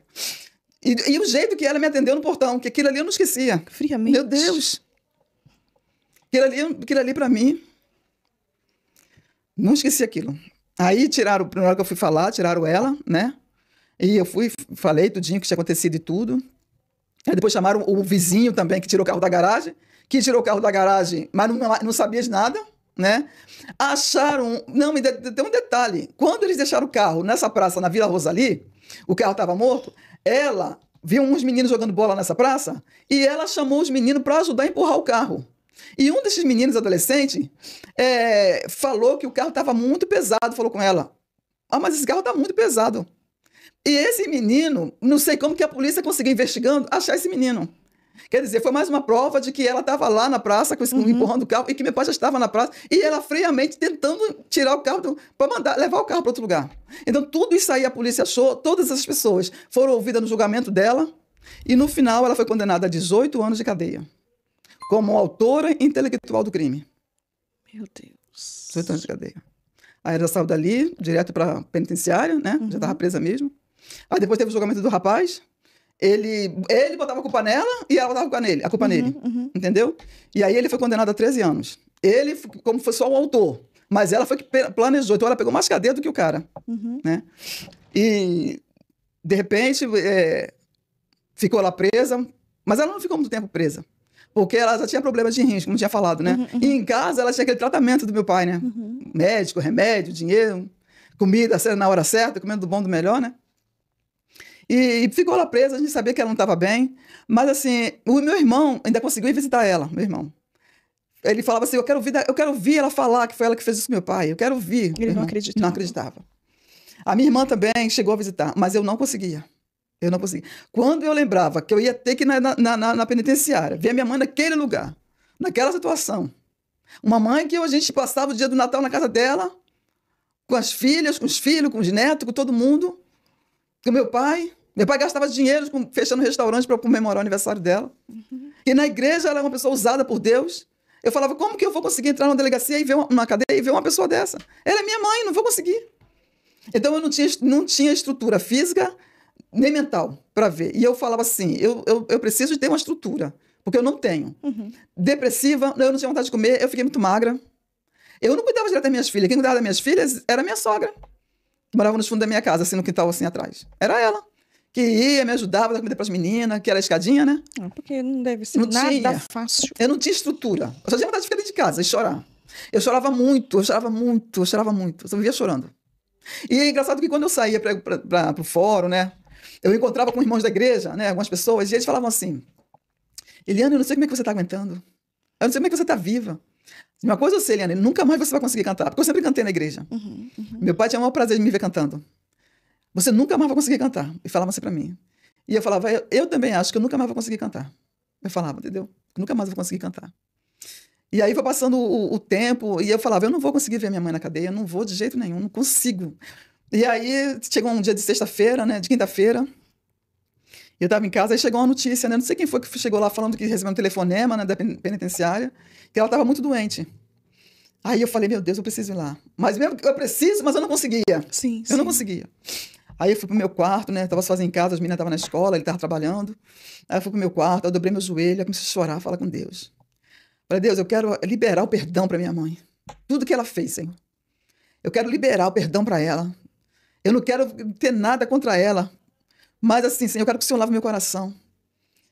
Mas eu quero te pedir uma coisa, Senhor. Tira ela desse sofrimento. Porque eu sabia que ela estava sofrendo muito na cadeia. Tira ela desse sofrimento. Não sei como o Senhor vai fazer, Senhor. Mas eu te peço, faça alguma coisa.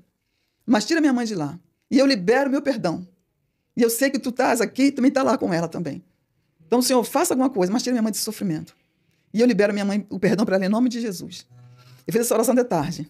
No dia seguinte de manhã, chegou a notícia que ela tinha partido de manhã no dia seguinte. Meu Deus. E ali eu entendi que o Senhor tinha ouvido a minha oração e viu que meu coração estava limpo, eu não tinha ódio nem raiva da minha mãe, que era para ter, mas eu não tinha mais. O Senhor lavou meu coração. Eu não sei se ela se arrependeu lá na cadeia e se voltou para Jesus, Jesus levou. Não sei.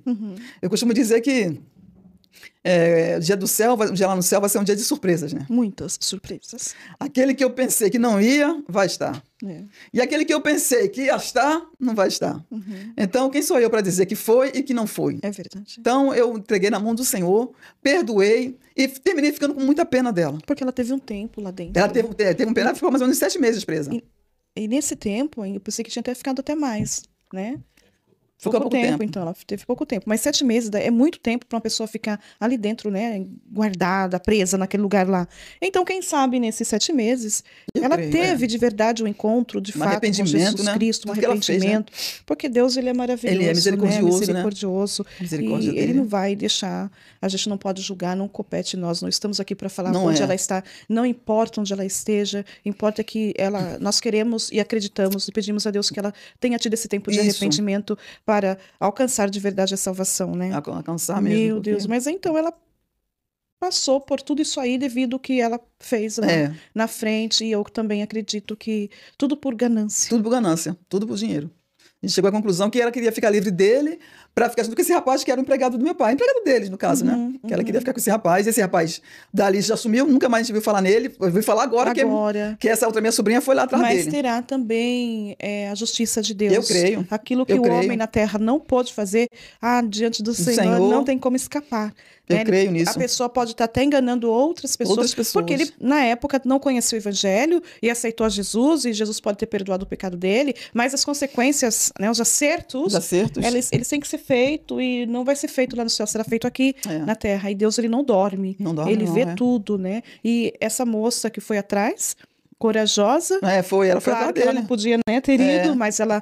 Para também ter certeza. Ela confrontou ele. Para ter certeza e para sair de dentro dela. Isso aí. Ela ficou com aquilo na cabeça dela, entendeu? Porque ele não pagou porque ela defendeu, mas ela defendeu porque ela também foi ameaçada. Mas ela não tem culpa de nada, não. Ela não tem culpa, porque ela era uma criança de 8 anos. Há 30 anos atrás, ela não tinha o pensamento de uma criança bem desenvolvida hoje. Ela simplesmente quis fazer o que a mãe pediu para ela fazer.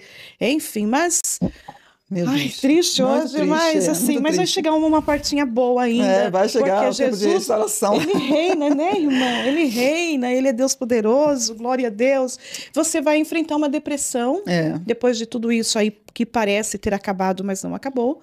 E como foi você sair agora desse quadro que eu tô vendo que você está todo o tempo ali, se mantendo firme, juntamente com o esposo. É uma bênção seu esposo, né? Ele não saiu do meu lado nem um minuto, sempre me encorajava. Ele chorava calado, sabe? Ele não falava porque se ele falasse uma coisa, eu podia ficar mais magoada ainda, entendeu? Mas assim, sempre do meu lado, me ajudou muito com as meninas pequenas. Assim, no meu braço, Deus colocou a pessoa certa do meu lado. Glória a Deus, glória a Deus. E depois, quando passou depois que ela já tinha falecido, eu comecei a pedir a Deus: Senhor, me tira desse lugar.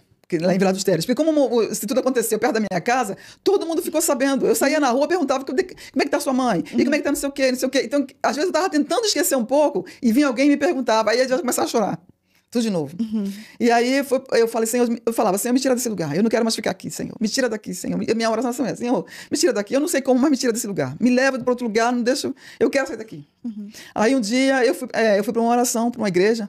E foi nesses momentos, pastor, desde quando começou a acontecer isso, foram os momentos que mais Deus falava comigo. E sempre falava através de pessoas que não me conheciam e que não conheciam a história.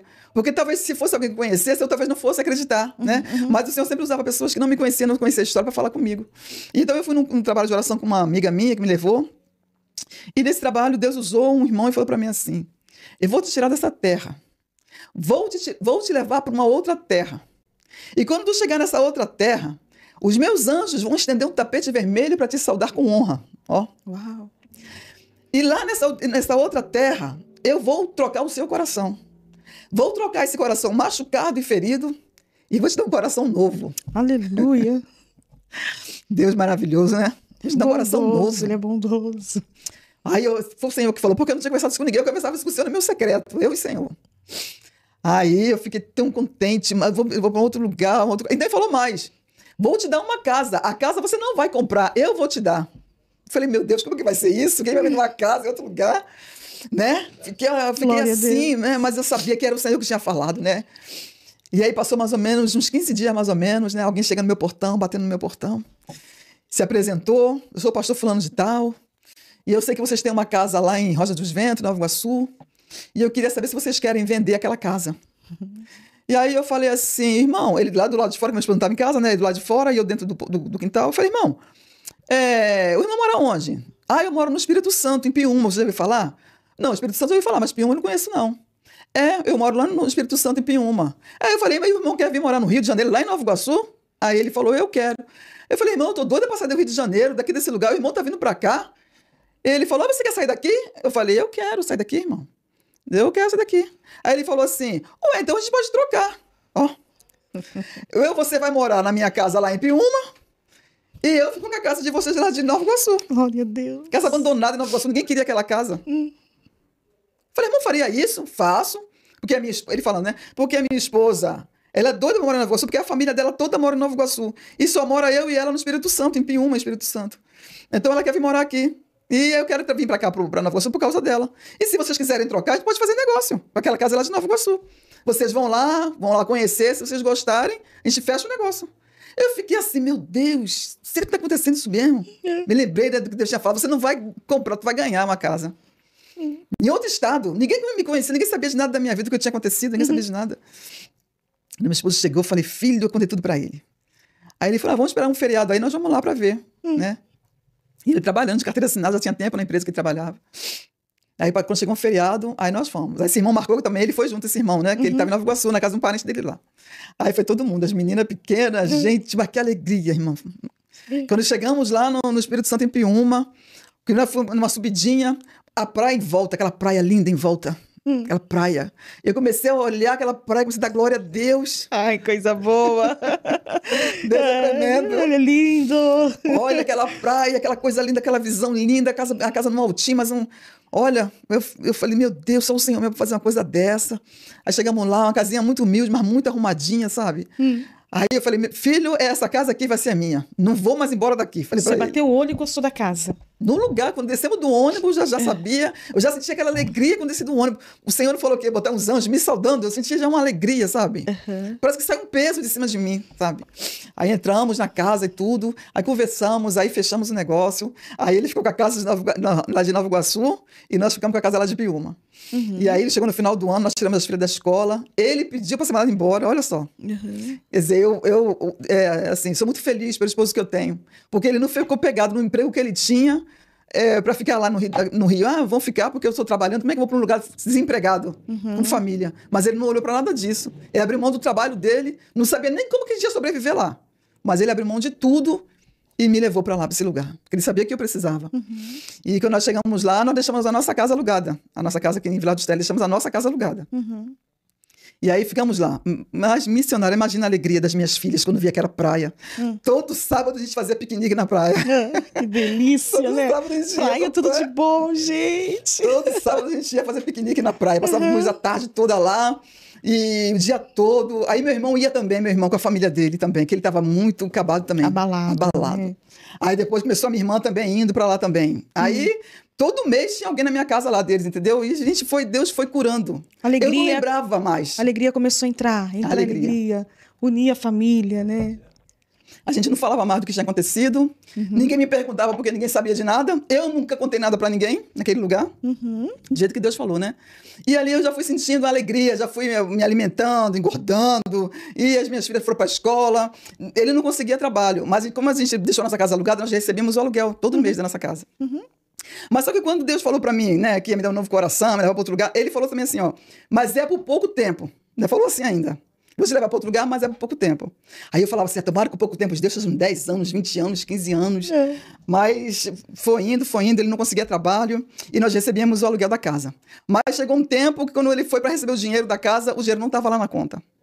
Aí nós já começamos a ficar preocupados, o que estava acontecendo?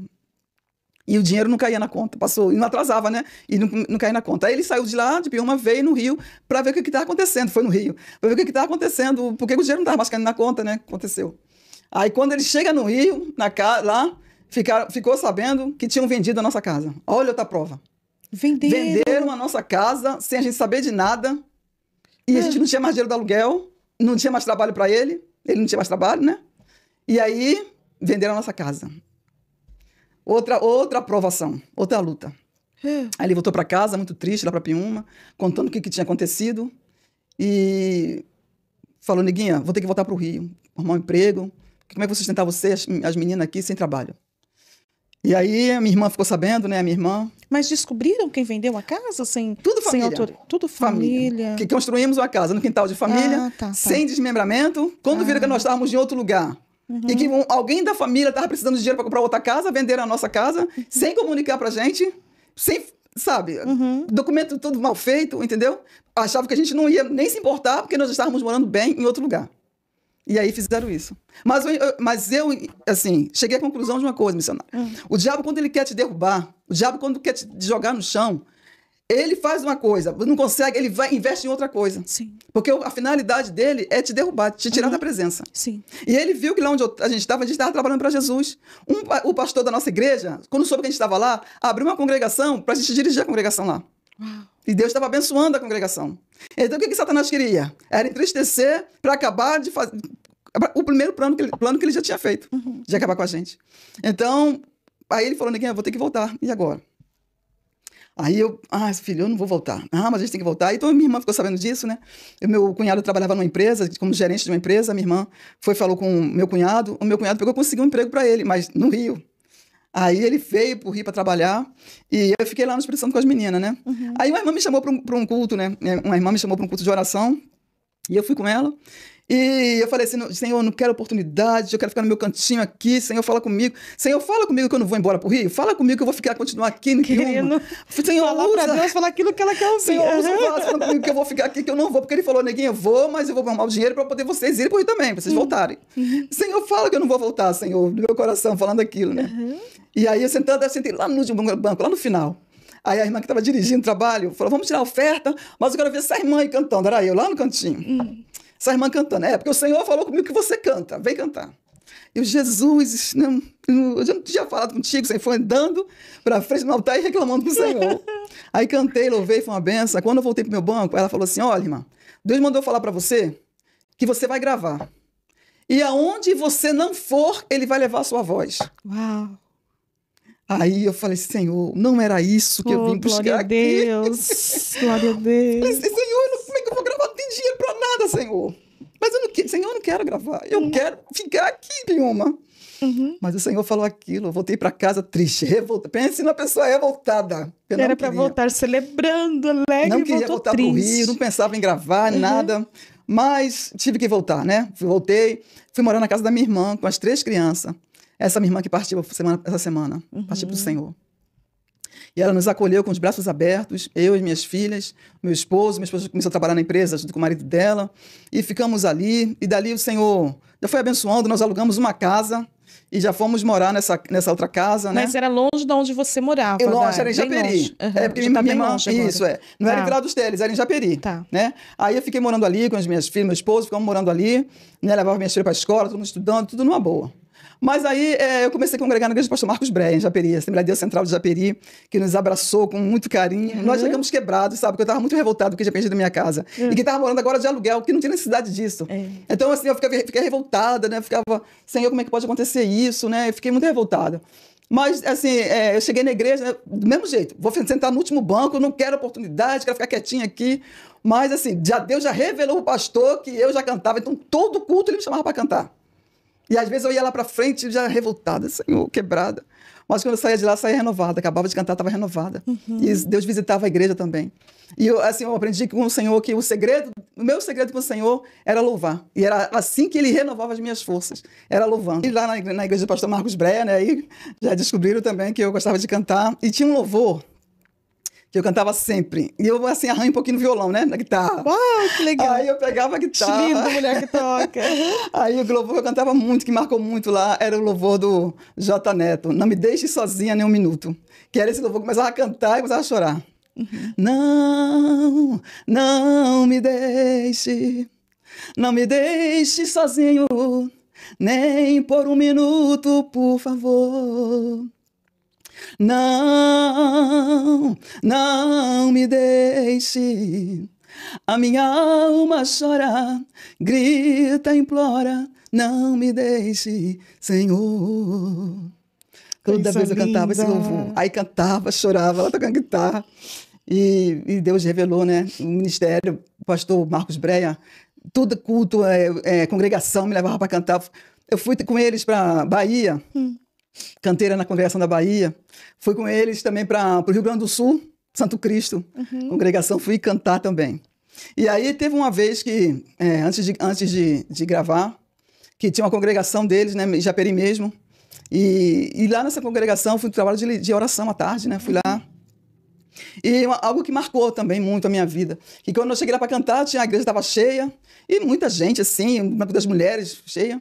E quando eu comecei a cantar, foi até o louvor da Elane de Jesus. Quando este Deus ordena, cai inferno, cai muralha, cai demônio, cai problema. Comecei a cantar esse louvor, o diabo pegou alguém lá no meio da igreja e saiu e foi lá na frente onde eu estava. Os irmãos não conseguiam segurar aquela pessoa. Ele foi lá na frente. Quando chegou perto de mim, ele botou os braços para trás, né? Com os versos algemados. Chegou perto de mim. Aí eu continuei cantando. Quando eu acabei de cantar, a pessoa falou para mim assim, eu não gosto de você. E eu falei, eu também não gosto de você. Mas assim, eu não sou de ficar debatendo com Satanás. Mas naquele momento eu senti que era necessário deixar ele falar. E ele falou assim, olha, fui eu que destruí a sua família. Eu nunca tinha ido naquele lugar. Meu Deus, o próprio diabo entrou na pessoa e foi falando isso? Fui eu que destruí a sua família. Eu não gosto quando você canta para o homem lá de cima. Eu tenho vontade de colocar um troço. Aí fez com o dedo assim, eu viro o olho pro alto. Eu tenho vontade de colocar um troço na sua garganta para você não cantar mais pro homem lá de cima.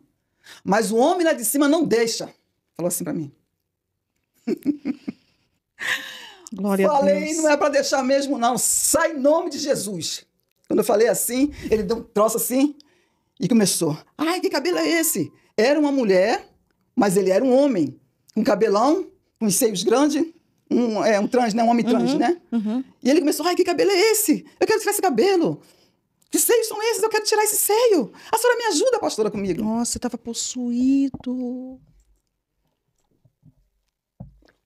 Me ajuda, pastora, me ajuda. Eu quero tirar esse cabelo na mesma hora. O Senhor libertou na hora que eu repreendi em nome de Jesus. Eu quero tirar esse cabelo, eu quero tirar esses seios. Eu quero tirar. Ela me ajuda, pastora. Eu falei, vou te ajudar, depois a gente conversa com você. E ali assim, Deus permitiu ele falar para poder eu ver realmente quem foi que atuou naquele mundo ali.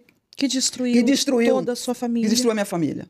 Ele falou, fui eu. Então era o próprio inimigo agindo na tua mãe, que matou teu pai, que depois permite que ela morre na cadeia. Fui eu. Falou assim, fui eu. E eu não gosto quando você canta pro homem. E o que eu fiquei assim, mais maravilhada foi ele ter falado assim, eu tenho vontade de colocar um troço, mas o homem lá de cima não deixa.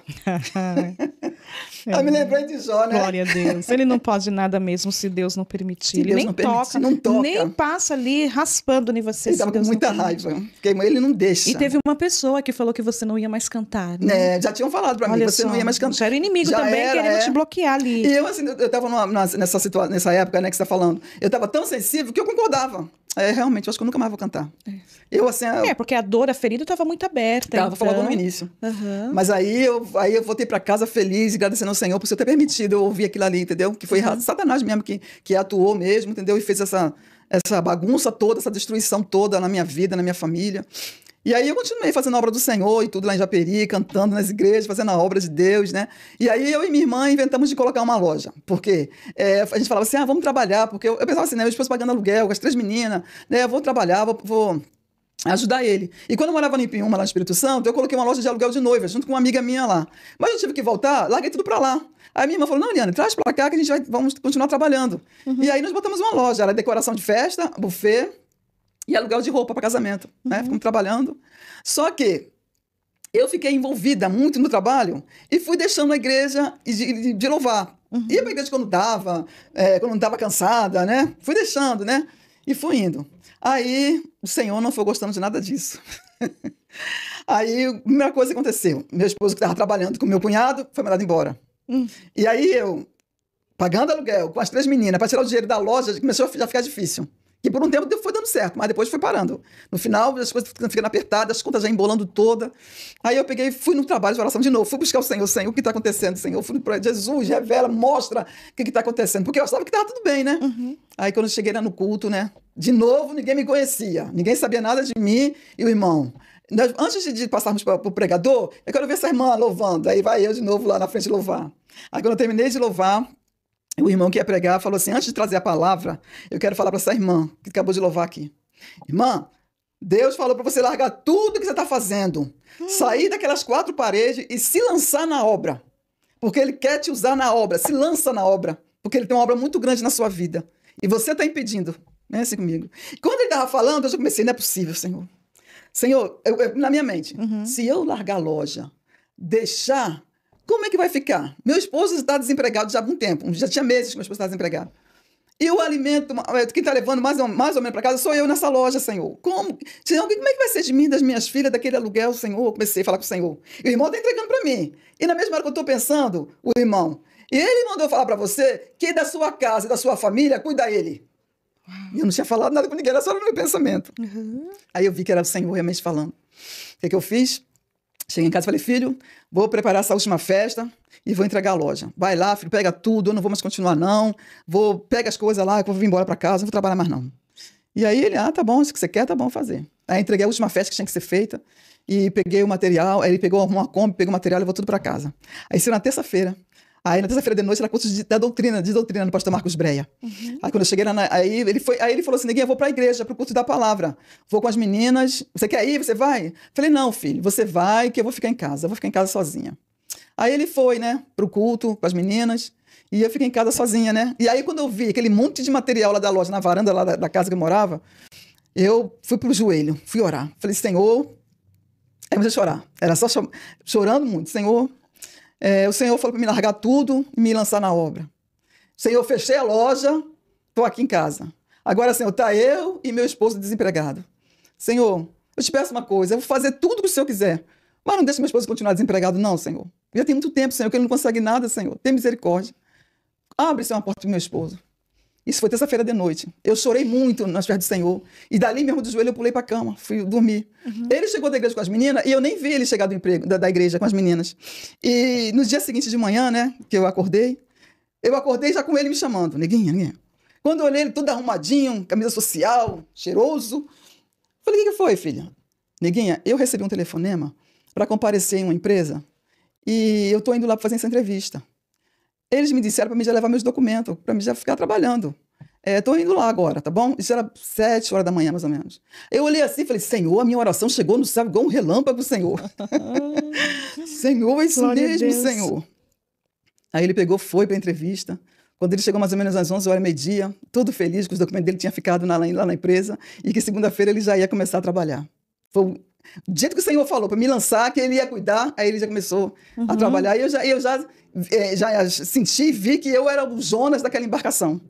Entendeu? Eu já percebi, Senhor, eu fui o Jonas, né? Dessa embarcação. Por isso que estava aquele redemoinho, aquela luta toda. Era eu, que o Senhor queria na obra. E aí, depois disso que ele começou a trabalhar, e a gente pagando aluguel. E aí eu fui no fórum, porque ainda ficou muitas coisas assim de inventário, né? Das coisas que meu pai deixou, muita coisa para resolver ainda. E eu era inventariante. Então eu tinha que ir no fórum de Vilar dos Teles para resolver essas coisas. E aí eu fui lá no fórum, mas eu cheguei muito cedo. Aí eu falei assim, já que tá cedo, eu vou numa igreja que tem uma oração aqui perto, que eu soube que tem essa oração quinta-feira, e eu vou buscar o Senhor lá. Depois eu volto no fórum, que o fórum abre 11 horas da manhã. Aí eu fui, sentei lá, né? Fiquei lá orando, cantando os hinos da harpa com a irmã. Aí eu não conhecia ninguém naquela igreja. Fui mesmo para passar o tempo mesmo, né? Fiquei sentada lá, falando com o Senhor, né? Aí daqui a pouco comecei a ouvir um irmão falando em mistério, lá do lado de lá. Falando em mistério. Aí o irmão veio marchando, colocou a mão aqui no meu ombro, aqui, ó. Minha serva, acho que eu falo contigo. Do lugar que você saiu chorando, vou te trazer de volta, trazendo consigo os seus molhos. Marca o dia de hoje. E o teu Deus fala contigo. Quer dizer, eu estava em Vilar dos Teles. Ele disse que ia me trazer de volta. Para onde que ele ia me trazer? Para Vilar dos Teles. Mas eu não tinha mais casa, venderam a nossa casa. Eu não tinha mais casa para morar. Aí eu cheguei em casa, falei para ele, filho, tu não sabe o que Deus falou. Aí contei para ele. Aí ele, ó, lá no quintal não vai dar para te morar mais não, porque lá, só se a gente fizer uma casa em cima, vai ficar igual um trem, ele falou. Vai ficar igual um trem. Falei, o jeito que Deus vai fazer, eu não sei, mas eu sei de uma coisa. Ele falou que eu vou voltar, que nós vamos voltar e que vamos voltar com vitória. Falei para ele. Tá bom. Passaram um tempo, ele, uma pessoa da família ligou para ele. Que era para ele ir lá em Vilar dos Teles, né? Aí ele foi. Quando ele chegou lá, a pessoa falou para ele assim, ó, essa casa aqui, nós reformamos essa casa toda para botar à venda. Botamos na imobiliária. As pessoas vinham, olhavam a casa, e quando chegava no dia de fechar o negócio, as pessoas desistiam. Então, a pessoa sentiu no coração de dar essa casa para vocês em pagamento daquela casa de vocês que foi vendida. Uau. Entregou uma casa para a gente, a chave da casa para a gente, toda reformada.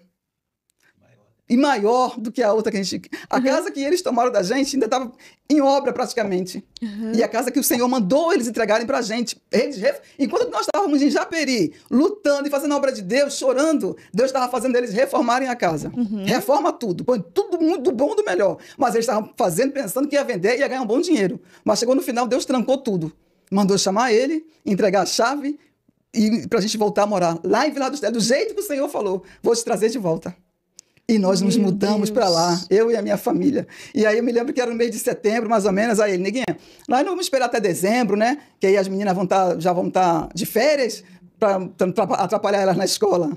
Eu falei, não, vou tomar posse dessa chave agora, do jeito que o Senhor falou. No próximo feriado vai mudar todo mundo.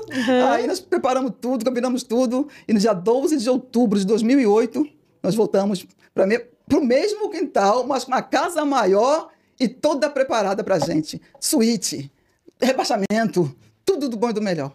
E é lá que nós moramos até hoje. Aí depois a gente ficou pensando assim, como que Deus pode fazer um negócio desse? Ah, ele faz. Meu Deus. Ah, ele faz. Ele levou vocês lá para o Espírito Santo só para refrescar a cabeça, para curar sua alma. Para me curar, foi uma cura. Para falar que você ia gravar. Para você voltar a ter ânimo. E depois ele te trouxe de volta para mostrar para todos aqueles... Todos que viram. Que ele é Deus de obras completas. Esse né? Deus é maravilhoso. Glória a Deus. E aí, depois... Mas, assim, nesse meio tempo que eu estava em Japeri, teve um dia que eu tinha que levar as crianças para a escola, as meninas, e voltando a pé, naquele sol quente do Rio de Janeiro, que você já sabe como que é. Sim, bem quente. E aí, no caminho, eu comecei a conversar com Deus. Falei, Senhor, estou sendo provado igual Jó. Eu com Deus, né? Provado igual Jó. Já perdi minha casa, só falta perder a saúde e os filhos, Senhor. Tem misericórdia de mim. Comecei a conversar com o Senhor. Uhum. E aí, quando eu comecei com o Senhor, eu comecei a ouvir alguém cantando no meu ouvido. Aquela palavra que fala, porque eu sei que meu Redentor vive e que por fim se levantará sobre a terra. Aí eu já comecei a ouvir alguém cantando. Sei que o meu Redentor para sempre viverá. Minha causa com justiça sei que julgará. Por maior que seja a luta, por maior que seja a guerra, minha alma no Senhor espera. Eu comecei a ouvir alguém cantando, mas eu sabia que eu nunca tinha ouvido aquele louvor na minha vida. Uhum. Então eu já comecei a ouvir, saber que era Deus falando comigo através daquele louvor. Cheguei em casa, escrevi a letra, escrevi o louvor, escrevi tudo. E a partir desse dia, todas as vezes que eu falava com o Senhor, ele já me respondia com um louvor. Já começou a me responder. Através daquele dia do sol quente na rua, a partir daquele momento, ele confirmou na minha vida um plano de compor hinos para adorar ele. E aí já foi começando. Aí comecei a escrever várias músicas, vários louvores, e guardava tudo. Escrevia e guardava, escrevia e guardava. E na minha mente eu pensava assim, eu jamais vou gravar, alguém vai me procurar e eu vou passar esses louvores para a pessoa, né? Não tinha, eu lembrava que Deus tinha falado, mas eu achava que eu não era capaz de fazer aquilo. E fui guardando tudo. E um dia, numa igreja também, lá no pastor Cláudio Elígio, Assembleia de Deus Jardim Meriti, pastor abençoado, um abração, pastor Cláudio. Ele falou para mim assim, o Senhor mandou falar para você, pegar aquele projeto que está na gaveta e levar lá onde eu já tenho mandado você levar, porque eu vou te surpreender. Aí eu sabia que o projeto que ele estava falando era os louvores, né? Que ele tinha me dado muitos louvores. Fui lá no estúdio, né? Que tinha perto da minha casa lá, fui lá no estúdio, muito bom. E falei com o rapaz, vim aqui porque o Senhor mandou, eu mostrei os louvores para ele. Quando eu mostrei, ele falou, meu Deus, ninguém gravou essas músicas ainda não? Eu falei, não, vamos gravar. Falei, mas eu não tenho dinheiro. Ele falou, não, depois vai acertando isso aí, vamos fazer. Aí tinha uma herança que a minha sogra era para ela ter recebido, mas a minha sogra faleceu, e aí quem tinha que receber eram os filhos, né? Mas já estava tudo esquecido para lá. Aí, de repente, depois que eu fui no estúdio, ele recebeu um telefonema de que a casa que era da família da minha sogra estava sendo vendida e que o dinheiro que seria para minha sogra ia quem receber os filhos. No caso, meu esposo estava incluído no meio. Ele ficou tão surpreso que ele falou assim, neguinha, se eu receber esse dinheiro mesmo, eu vou investir na sua gravação. Como Deus já tinha falado que ia me surpreender, né? E aí, Deus abençoou que o dinheiro saiu e ele pagou a minha gravação. Foi quando eu gravei meu primeiro CD, Blindagem no Sangue. Blindagem no Sangue, Soldado Valente, e gravei e fez CDs, né? Hoje nós estamos tudo na plataforma digitais, né? Mas na época nós estávamos tudo no CD, aí gravei, foi uma bênção, aí chegou em casa, quando os CDs foram entregues, né? Aí aquele monte de CD, né? Aí já comecei de novo, meu Deus, o que eu vou fazer com esses CDs? Onde que eu vou divulgar isso, Senhor? Tem misericórdia, Jesus! Comecei aquele desespero, meu Deus! Quando eu tô nessa, chega a minha amiga, uma cantora, Estefânia Santos, minha amiga. Eliane, eu fui convidada para fazer um programa de rádio, mas é muito longe, eu não quero ir sozinha. Você não quer ir comigo, não? Que se você for comigo, você vai divulgar seus louvores e eu vou divulgar os meus louvores. E a gente faz companhia uma para outra. Você quer ir? Lembrei que eu tinha falado com Deus, que eu tinha orado. Eu falei, quero, pode deixar que eu vou. Nunca tinha entrado no estúdio com o microfone para falar, não tinha nunca na minha vida. Aí eu fui com ela. Aí quando eu comecei a fazer o programa com ela, Deus foi me orientando, eu fui cantando, colocando meus CDs. Só sei, missionária, que foi chegando convite, agenda, convite, que eu não já tinha mais tempo nem para ficar muito em casa, atendendo os convites. Tocava na rádio, eu recebia telefonemas, mensagem de pessoas que falavam, esse louvor foi para mim que você fez. Eu nunca vi a pessoa.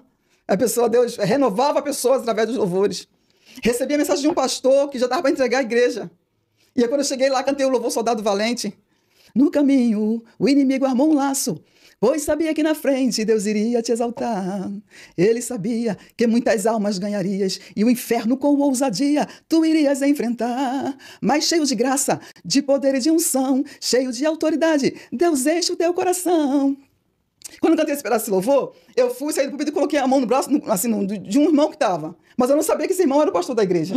E aí, Deus enche teu coração, levante agora, pois és um soldado ungido e não estás mais ferido. Deus pra ti estende a mão, levante a cabeça, soldado valente. Quando eu comecei a cantar isso, o irmão começou a chorar. Depois foi lá no altar e falou, esse era o meu último culto, que eu vim para entregar a igreja e não ia mais ser membro de igreja nenhuma, de tanta prova. Mas o Senhor hoje me chamou de soldado valente. Glória a Deus. Irmão, que Deus abençoe sua vida. E esse louvor foi para mim que Jesus te deu, esse louvor. Como parar, né? Como parar? Glória a Deus. Não tem como. Aí depois outra pastora também, que eu fui cantar numa igreja, cantei esse louvor. A pastora estava do lado de fora, porque a igreja estava muito cheia, não podia entrar. Cantei esse louvor, quando eu acabei de cantar, saí para tomar uma água, cheguei lá, a pastora me abraçou. Eu estava em casa, Deus me mandou vir aqui nesse culto. E quando eu cheguei aqui, você cantou Soldado Valente. E o Senhor falou para me levantar a minha cabeça, porque eu sou um soldado valente. A partir de hoje, eu nunca mais vou deixar de pensar em largar o meu ministério. E essa pastora está firme com Jesus, é minha amiga hoje. Então, muitas pessoas Deus tem levantado através dos meus louvores, pessoas que eu nunca vi na minha vida. E a partir daí, já depois desse CD, eu já gravei o outro CD Nas Mãos do Oleiro, que tem o louvor Mulher com Compromisso. Que vou em muitas programações de mulheres cantar o louvor Mulher com Compromisso.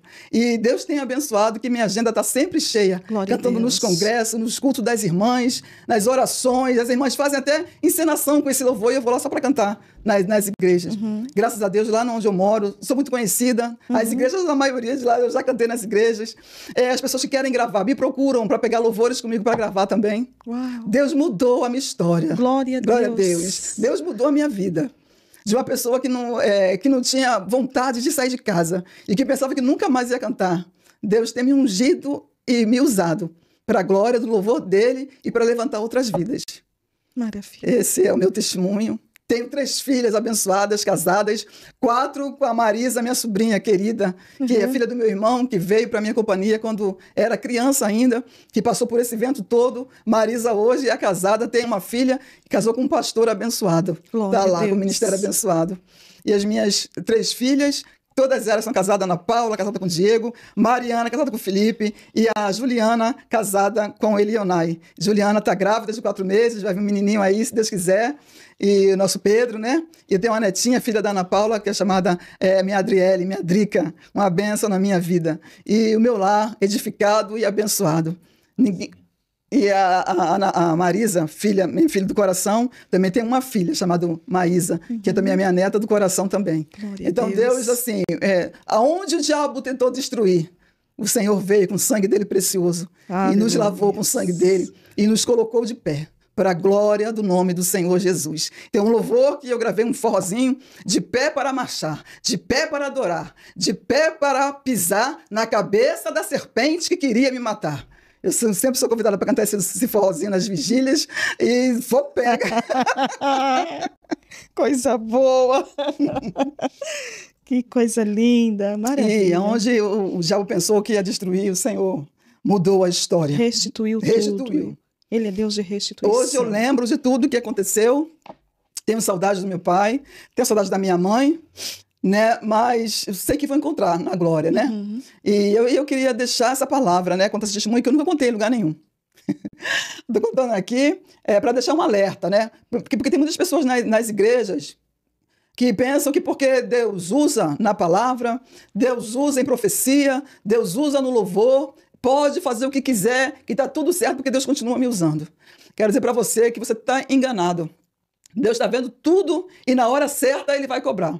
E é uma bênção também aquele que antes ele se arrepende, antes de cair realmente na mão do Deus vivo. Eu ouvi uma palavra de um pastor que eu nunca esqueci. Ele falou assim, que Deus vai dando linha, mas ele não solta o carretel.